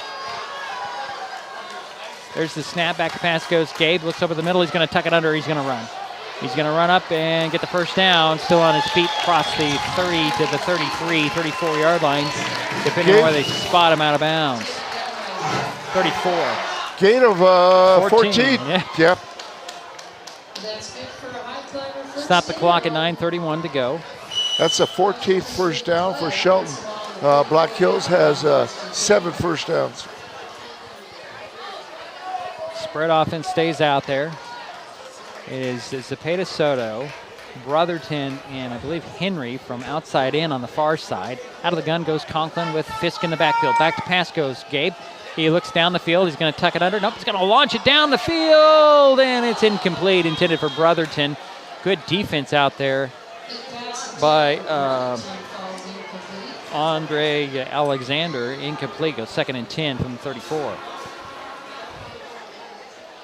You know, Gabe is very deceptive. You don't know if he's going to run or he's going to throw because he holds that ball both ways, the same way, whether he's going to run or throw. It's like he's ready to throw it any moment. 9:07 to go in the ball game. Back out of the gun goes Conklin. 2 receivers on the near side. Man in motion, that's Brotherton. Hand it off to him. Brotherton hesitates and then turns on the jets around the corner. Gets to the 40, 45. Spun across the 45 to the 47-yard line. Cody Brotherton with a good run there. Yeah, gain of 13 on that play, Diedrich. I got to say, my little sheet that says maybe limited for Cody Brotherton, scratch that. He's not limited. He's playing full speed out there. 1st and 10 for the High Climbers at the 47-yard line. Under 9 minutes remaining in the ball game. Cordova comes wide to the near side. 2 receivers to the far side. Conklin goes out of the gun. Brotherton in motion again. Takes the ball again on the little toss to him. Gets trying to bounce it outside. Gets the 50. Turns it up the sidelines. 40. Dropped inside the 40 at the 39-yard line. Dropped there by gain of 14. Camden Bonds with the tackle there, but the High Climbers are in Black Hills territory at the 39-yard line. 8:39 to go here in the ball game. 2 nice runs by Cody Brotherton. Well, there's a debate whether that's a pass or a run because it was a forward flip. And so technically it goes down as a pass. And he looks pretty healthy out there. He does look very healthy. 1st and 10 for the High Climbers at the 39-yard line. Conklin again out of the shotgun. Got his receiver on the far side. Brotherton in motion. High snap. Conklin grabs it out of the air. Avoids one tackler. He's going to run. Got a blockers in front of him. Gets back to the line of scrimmage. And maybe gained a couple. Well, it depends on whether they're spotted. I think they're going to spot him out of bounds. Back at the line of scrimmage, possibly maybe a yard loss. He did lose a yard. Wow. Well, I was hoping that they would. Again, they're just inconsistent on where they're spotting the ball. I was hoping they'd give Shelton a break there. No go there, Jerry. I know, I was trying. 8:06 to go here in the ball game. Shelton with a second down and 11 from the 40. They're leading 28-14. Shotgun for Conklin. Fisk in the backfield with him. Back to pass goes Conklin. Looks down the middle, throws down the middle. It's just a little off, intended for Brotherton, incomplete. That was a bullet down this middle of the field there, guys. I know that Conklin can throw hard, but that thing went zipping down the field. Well, he has a tremendous arm, and that is indicated when I've seen him throw the javelin. And boy, I tell you, he can get it out there too. So 3rd and 11 from the 40. 8:02 to go in the ball game. Again, out of the shotgun goes Conklin. He's got a receiver wide to the far side. Brotherton goes in motion, takes the flip to him again around the outside. Gonna turn it up to the 35 actually, and get dropped just about 3 yards short of the first down at the 31. But a gain of about 9. Let's see where they mark it. Gonna spot it to the 31. So that's a 9-yard pickup, Jerry, and 2 yards short of the first down. You know the offense is gonna stay there. And that was Colton. No, that was Brotherton. Brotherton. Same play they've been running. A little flip to him, and he goes around the side. And right. Here's the ace package out there with Leth as an up back. Nichols Gooley, and another bad snap, and Conklin has to fall on it, and he actually didn't. He tried to pick it up, and he's tackled there for a loss of 10. And I'll go over on downs to Black Hills, back at the 41-yard line. So Wolves take over. And on that, I give the team the -8 or -9, not Conklin. Yeah, I would give a team loss there. Yeah. So. Ball back at the 41-yard line, 1st and 10 for Black Hills. 7:20 to go in the ball game. Yeah, that's two things I see they need to clean up. The snaps and the penalties. Handoff, and this is going to be, I believe it's Ellison up the middle for 3. I believe it's Ellison. No, it's number 9 on the carry. Number 9 is Darius Mills. You got 3 yards. It'll be 2nd down and 7 from the 43. Under 7 minutes remaining. Leth is going to step off the field. Out of the pistol again goes Banter. Man in motion all the way from one side of the field. He's lined up off sides. Yep, that's going to be off sides. It was pretty obvious. Yeah. Guy came over from the far side and lined up. He just didn't know where he was. Not going to identify him, but you know. It's a 5-yard penalty. It'll be 2nd down and 12.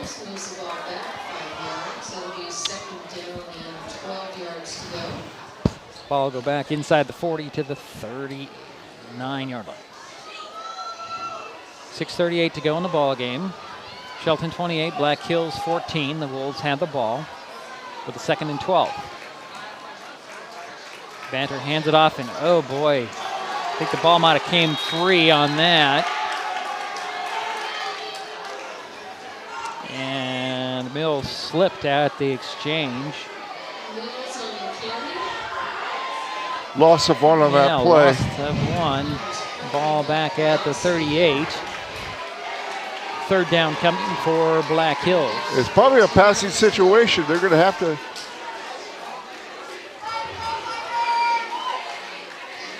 Handoff, there's a flag on the play, and Mills straight up the middle gets to the 44-yard line. We do have a flag after this, right at the snap.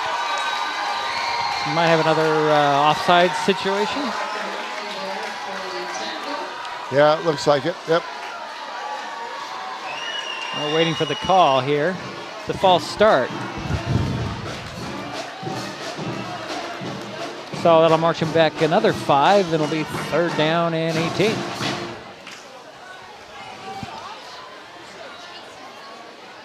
Unless you can't refuse a false start, can you? I don't think so. I don't think so either. No. You can't. No, they can, because that's what Mark Smith did. Really? I guess so. Well, the ball's then that should be up here at the 44 with the 4th down. Either way, the Wolves are going to punt.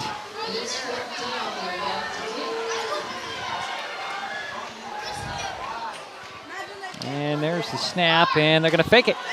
Bond on the run, going to be chased, and slips a tackle, but can't get the yard to gain. And run out of bounds just shy of that. You kind of anticipated something like that, you know, when you're 2 touchdowns down and almost 6 minutes left. They ran out of bounds just shy of the 1st down by 2 yards. So the Highclimbers will take over on the Black Hills 48-yard line with 5:54 remaining in the ballgame. Actually, it's got a spot at 47. Interesting.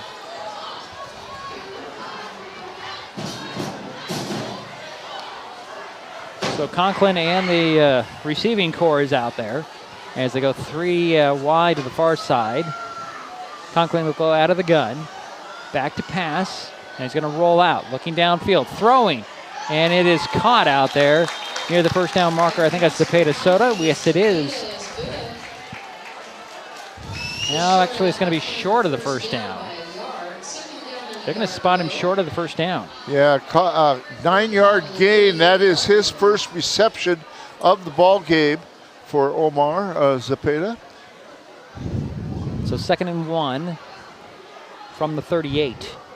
It was a nice catch. He had to come back for that one. Cordova wide to the near side all alone. Hash mark far side. 2 receivers to the far side as well. Conklin out of the gun with Fisk in the backfield.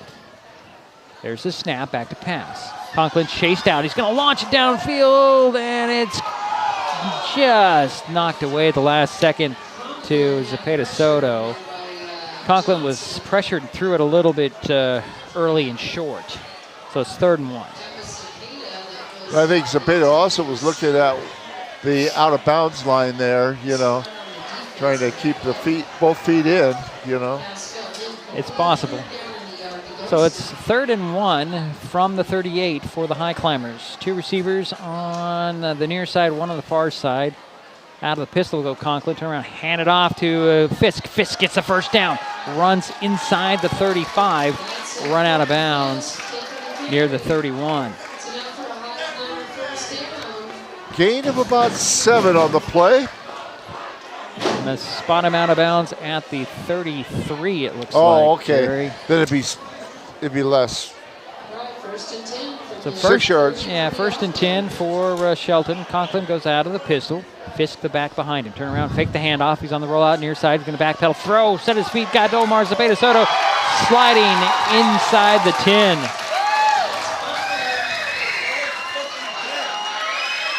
Well, he's actually going to be outside the 10 at the 11-yard line. 21-yard pass completion to Zepeda. I think that was actually Cordova, Jerry. Was it? Might have Okay. miscalled that one. That's okay. Again, Conklin out of the pistol with Fisk behind him. 2 receivers the far side. Turn around, hand it off to Fisk. Fisk on the run to the left, gets to the 10 and bangs bodies and out of bounds. This is very interesting. We've got an ambulance right below us, Jerry. I can't see what's going on down here. They're carting off somebody. Oh, looks like. no, I don't know not who another it is. injury. And we have another Black Hills player slow to get up this time. This looks like more of a cramp. Could be. Yeah. That's Bonds. They need him out there. He does a lot. Yes, he does. Both ways. So the ball will be spotted at the 8-yard line. 2nd down. It's like 7. Go for 1st down. Conklin directing some traffic here coming out of the huddle.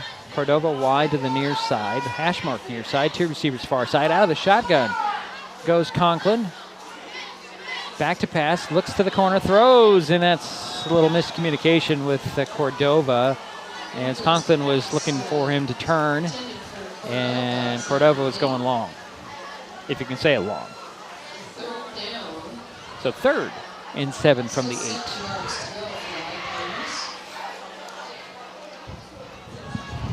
Speaking of crimping. 4:09 to go here in the ball game. 3rd and 7 from the 8-yard line on the Highclimbers. Brotherton in motion. He'll get a little flip from Conklin. He gets around the edge, gets to the 5, stutter steps and goes for the end zone on the far side. Touchdown, Highclimbers. 7-yard touchdown run. That'd be 8, Jerry. That'd be an 8-yard touchdown. Okay, we'll get 8. Oh, it was 8. Brotherton. So that makes it 34-14. And is it Dickey coming out there? Yes, Dickey coming out to kick the point after. Brotherton is the holder. It's now 34-14. Waiting for the snap. 4:02 to go here in the ball game. There's the snap. Spot is down. Kick is up. Kick is good. 35-14 is our score. 4:02 to go in the ball game. This is Mason Web TV, powered by HCC and KMAS Shelton. We all depend on them for medical emergencies, to keep our highways safe, and to get back on the road. And emergency responders depend on us to watch for them, to slow down and move over. We do it for the people out there taking the risks while helping others, and the people who care about them, because most of us agree that we all share a responsibility for safety on our roads. 4:05 to go here in the ball game. 4:02 actually. And it's 35-14. The Highclimbers extend their lead. And Taylor Dickey is going to tee it up the center of the field to kick it away for the Highclimbers, as they are now leading 21 points. Yeah, that's the second touchdown run by Cody Brotherton. Here's the run up and the kick. High, end over end kick will be taken at the 20. Got some blockers. 30-yard line, 35, and knocked down across the 35-36 is Renneker, Jude Renneker, and there's a Highclimber slow to get up. And I think somebody got the wind knocked out of him there, guys. Can't see who it is. Is it left that got the wind knocked out of him? I think so, yeah. Yeah. So Black Hills will start out with the 1st and 10 on their own 36-yard line with 3:57 to work, trailing 35-14. And Cody Brotherton saying, hey, I'm okay. Or not Cody Brotherton, but Hunter left. Yeah, there's a handoff. Heck ran through a couple of guys and then finds a way to get 4 yards up to the 40-yard line. And then a flag at the end of the play there. That'll stop the clock at 3:46 to go. I apologize to those watching. The camera pointed at the clock is now dead. So I'll just have to keep you apprised of the score. There's a penalty on the Highclimbers. I didn't see what the indication was.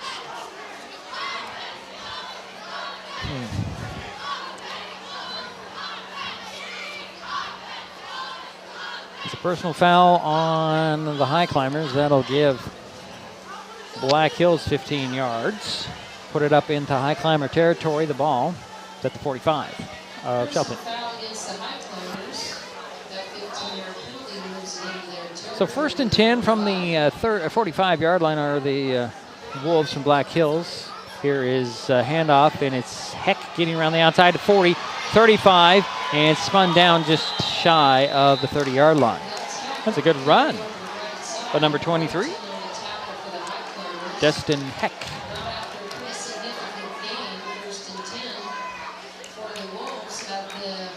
That's a 13-yard pickup? Yeah, at least. Yeah, it's 13.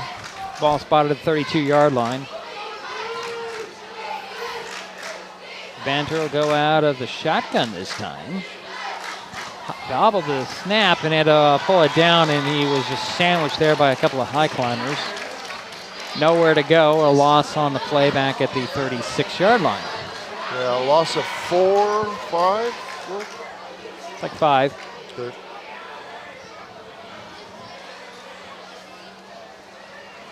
No, you're right the first time. It's only 4. Okay. I'm glad I have a eraser on this book. So 2nd down and 14. Out of the pistol, handoff to Heck again. He'll slip a tackle and drag a guy back to the original line of scrimmage at the 32. Gain of 4. Yep. Makes it 3rd and 10 from the 32. 2:29 and counting on the game clock. Again, the score, Shelton 35, Black Hills 14.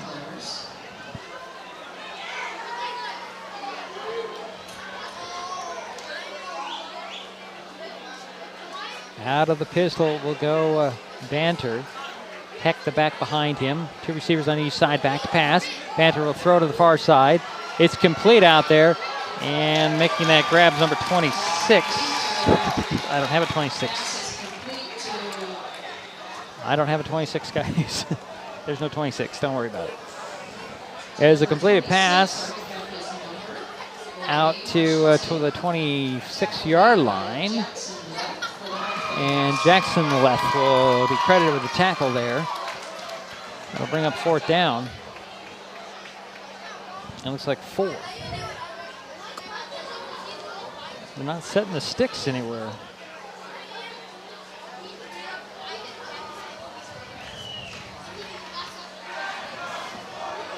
Or do we have a penalty on this as well? There's a penalty on this. Another personal foul on the Highclimbers.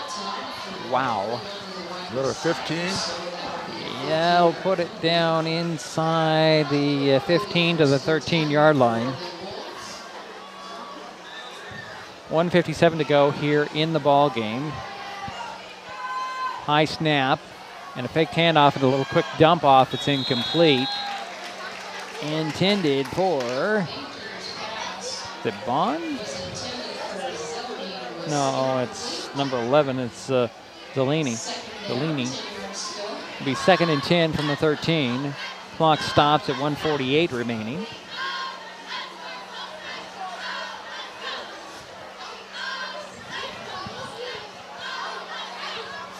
Black Hills with the ball on the Highclimber 13-yard line. Pistol again. Receiver to the near side. Turn out, hand it off to Heck. Heck straight up the middle, and he's going to score. Touchdown, Black Hills.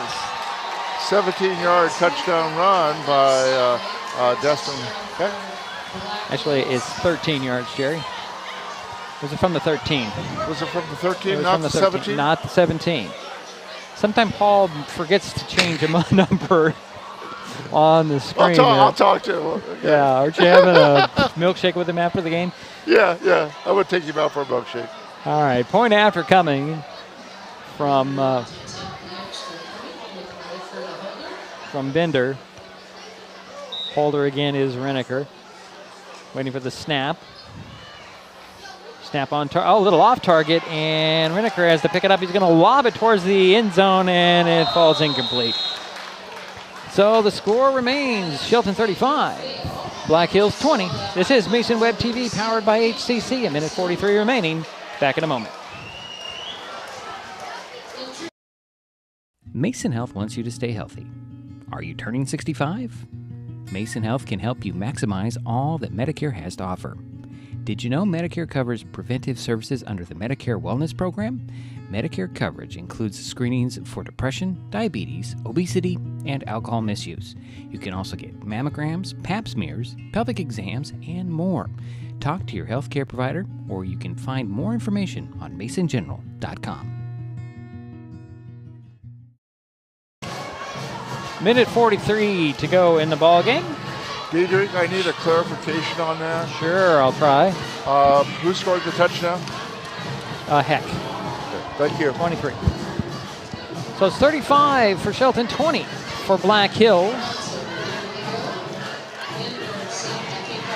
Jude Bender has it teed up at the 40 at the near hash mark to kick it back to the Highclimbers. Highclimbers up looking, expecting an onside kick attempt. There's a minute 43 and a difference of 15 points. Here's the run-up. And the kick. It'll be high, end-over-end kick. It'll go over the head of, it's like Conklin, and he'll pick it up at the 1. Whoops. And he'll return it to the 7. Interesting. I don't think I've seen Gabe Conklin in kickoff formation. I haven't. I don't think I have. At least not the last few games. No. That was a nice kickoff. Yeah. 59 yards. I was thinking maybe they were going to try an onside kick. Yeah, so were the Highclimbers because they had everybody up. Yeah. Except for 2. Yeah. But they kicked it deep, and I think Shelton is just going to down the ball. What's your thoughts? Possible. 1st and 10 from the 8, and we do have a timeout by the Highclimbers. So I'll read this. Mason Web TV, powered by HCC, helps you know what local government is doing with live video streams of meetings for the Mason County Commission, the Shelton School Board, the North Mason School Board, and the Port of Allen Commission. Watch past meetings of these entities as well as the Shelton City Council. Mason Web TV also covers the Port of Shelton Commission, the League of Women Voters of Mason County, the Mason County Fire District 12, and select informational meetings from the Mason County Chamber, Shelton Mason County Chamber of Commerce, the North Mason Chamber of Commerce, and the North Mason Community Voice. If you want to see what's going on, check out MasonWebTV.com daily. Yeah, I did a North Mason School Board meeting last night, as a matter of fact. So 1st and 10 for the Highclimbers on their own 8-yard line. 1:39 remaining in the ball game. Shelton leads 35-20, and I didn't see it. This was a run up the middle by Phipps. Gets across the 10 to the 11-yard line. It's a 3-yard pickup. It's the clock running, 1:25 remaining and rolling. So 2nd and 7 from the 11. That's a weird thing to say. Clock continues to run. 1:10 to go. Highclimbers break the huddle, come to the line of scrimmage. Out of that ace package, Black Hills up on the line, except for 3 guys. Phipps will go out of the shotgun. Waiting for the raise of the hand. There it is. There's a snap to him. He'll go up the middle, get the first down, and fight across the 20. It's a good 10-yard, 11-yard run, actually. Spotted at the 22-yard line. And we're at 49 seconds remaining in the game. The 1st and 10 for Shelton. We'll let the clock wind down here. Might get one more snap. You think they'll take a knee at this point? Yeah, I think so. In Phipps out of the shotgun for the first down. Waiting for the snap, 20 seconds remaining. And he'll take the shotgun snap and get across the 25 to the 30. And that'll be 2nd and 2 coming, but I don't think they'll need to run another play. Nope, they will not. They head to the sidelines and the clock starts to run a countdown to 000. So at the final score, Shelton 35, Black Hills 20. We'll take a timeout. We'll be back. We'll wrap this thing up. This is Mason Web TV, powered by HCC and KMAS Shelton. Hood Canal Communications keeps our community connected. We provide communication services that connect friends and family. We're connecting with our neighbors through support of local causes and events. Connecting our students and schools to a world of learning resources. And connecting you to the latest technology with local customer service. Learn more about our community connections, high-speed internet, and streaming TV options. Visit hcc.net today. Hi folks, Diedrich Allen with Mason Web TV, powered by HCC, your source for live high school sports with play-by-play. Once again, Mason Web TV is broadcasting select games every week this school year. Football, basketball, baseball, softball. We bring you all the action, from the kickoff to the final whistle, from the tip-off to the final buzzer, from the first pitch to the last out. Watch how it happens on Mason Web TV, powered by HCC. Business owners, you can get in on the action as well. Go online, email, call, or text right now to find out how. Getting unneeded medications out of the home can help prevent misuse, abuse, and accidental poisoning. The Drug Take Back program provides consumers with a safe means for disposing of unused, unneeded, and expired prescriptions and over-the-counter drugs. Mason County has 10 prescription drug take-back boxes at various pharmacies and tribal locations. For more information, go to medtakebackwashington.org.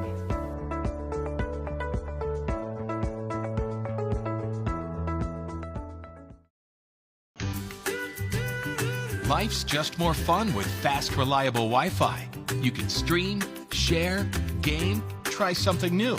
But weak Wi-Fi spoils the fun.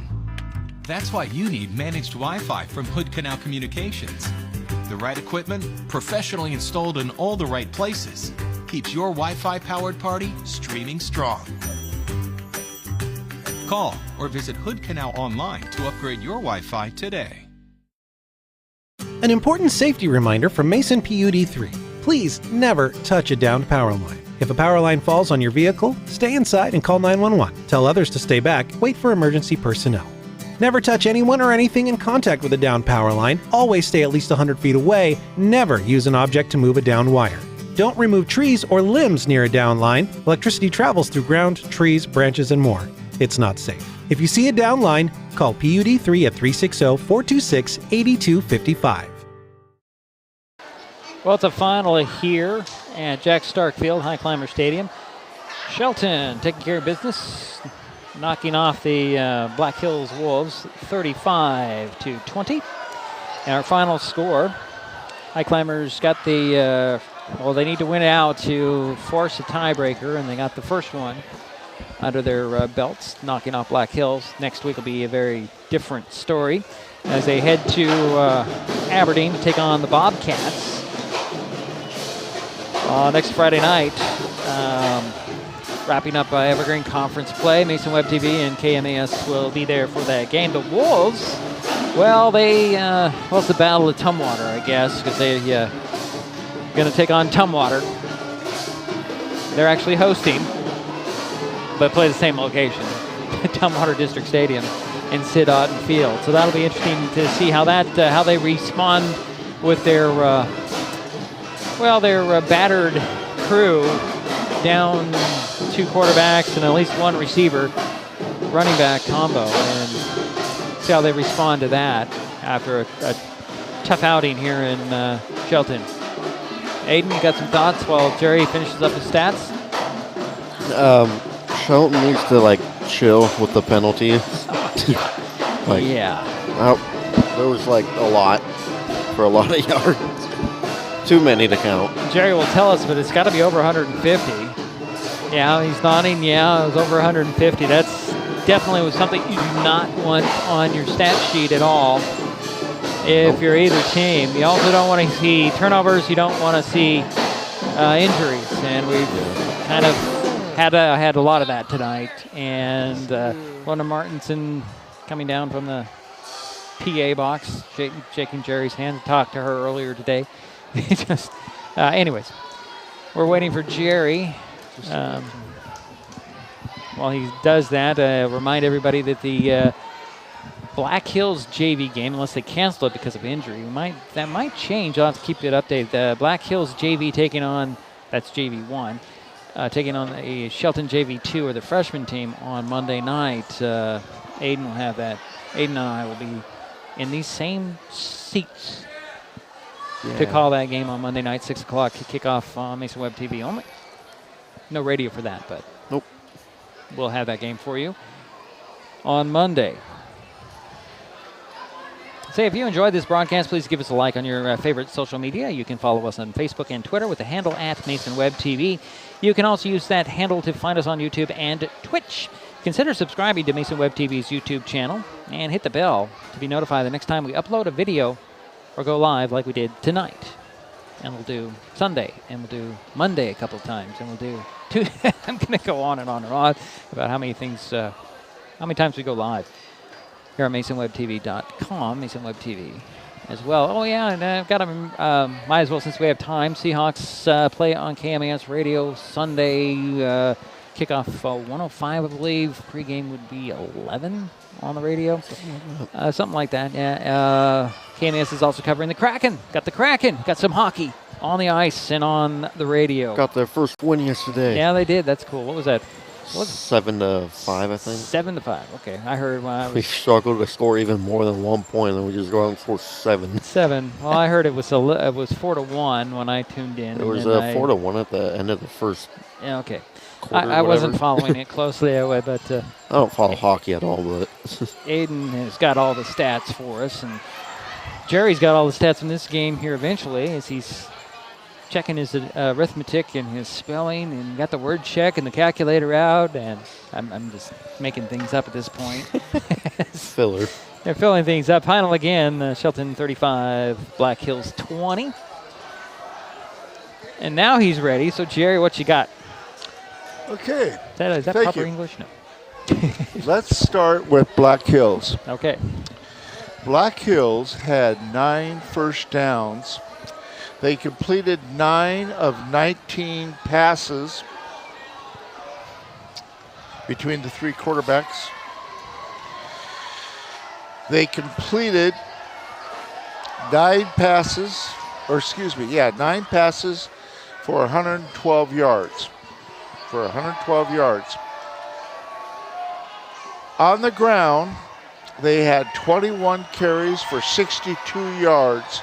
If you add the 112 in the air and the 62 on the ground, you got 174 yards total.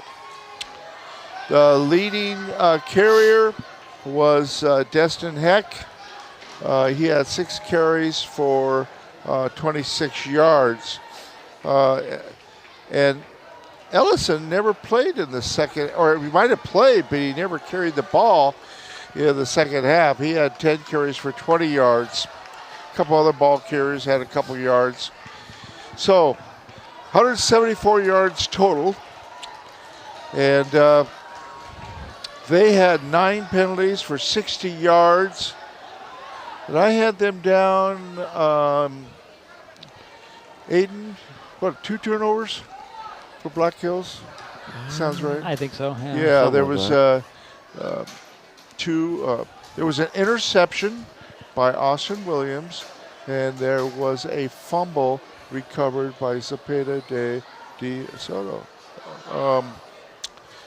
Okay, so that is Black Hills. Just remember that number, 174 yards total. Shelton had 19 first downs. Wow. They completed 8 of 17 passes. The 2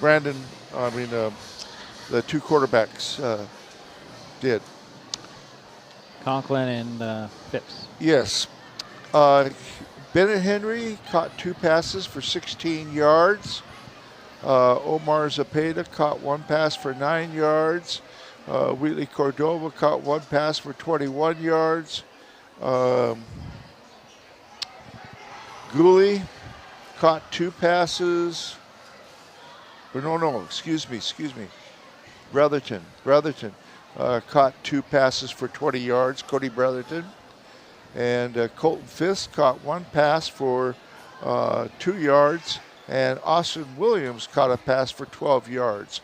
So they had a total of 78 yards passing. Okay. Now, think of this. They had 351 yards rushing. Really? Watch the totals here. Correct me if I'm wrong. I might be wrong, but Hunter Leth carried it twice for no gain. Gabe Conklin had 19 carries for 114 yards. Cody Brotherton had 15 carries for 80 yards. Colton Fisk had 12 carries for 44 yards. Gooley, I got him down for 9 carries for 37 yards. So I'm checking my math on that. While we're doing that,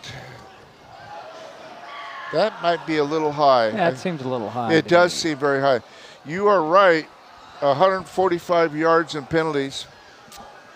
I want to give a shout out to Colton Fisk. He had 4 returns, 2 of them. One was for 24 yards and one was for 28. The Highclimbers had 3 turnovers, fumbles. Right. I'm going to go back and check that math, okay? Okay. Well, while you're doing that. Well, you can just fix it in your final I will. tally.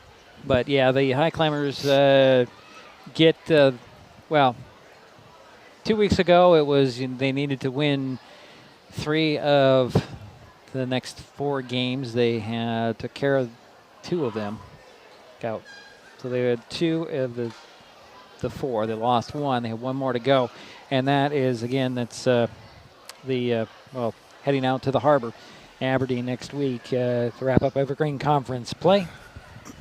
Yeah, again, Mason Web TV and KMS will be there. I am going to give a little correction here. They had Shelton had 78 yards passing and 277 yards rushing. And that sounds much more accurate for a total of 355. It was still a big dominance. Yeah, it was in the end.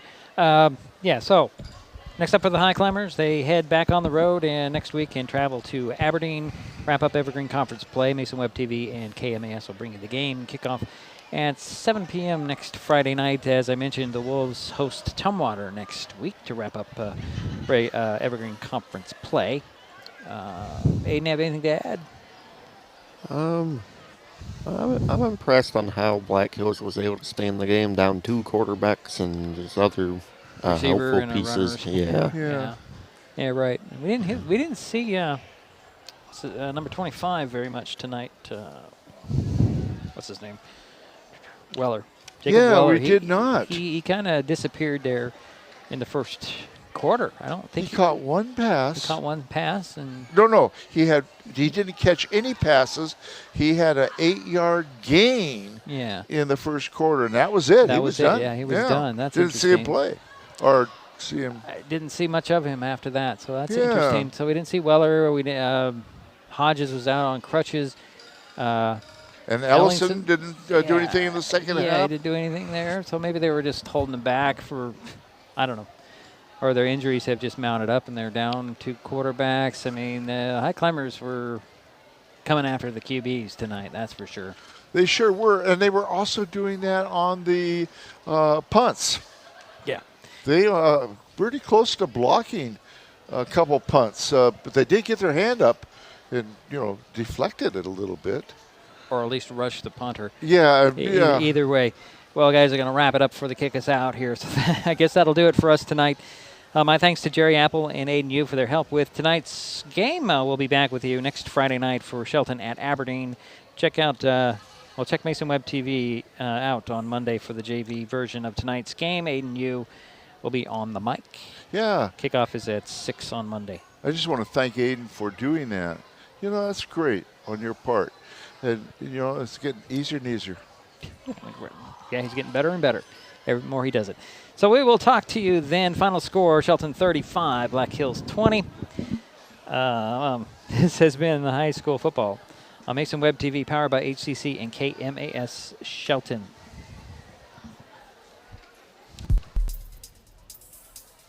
This broadcast on Mason Web TV, powered by HCC, was made possible by Hood Canal Communications, committed to providing quality services that exceed customer expectations in voice, video, data, and customer service, keeping our community connected since 1934. Mason County Public Health and Human Services Prevention Education Partners Substance Abuse Prevention Coalition, helping provide prescription drug take-back boxes in Mason County and providing lockable bags for your prescription drugs, cannabis, and vape products.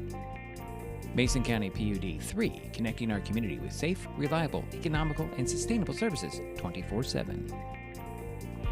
The Conklin team at Windermere Real Estate. When it comes to real estate, nothing compares to local knowledge. And Mason Health, united community, empowered people, exceptional health.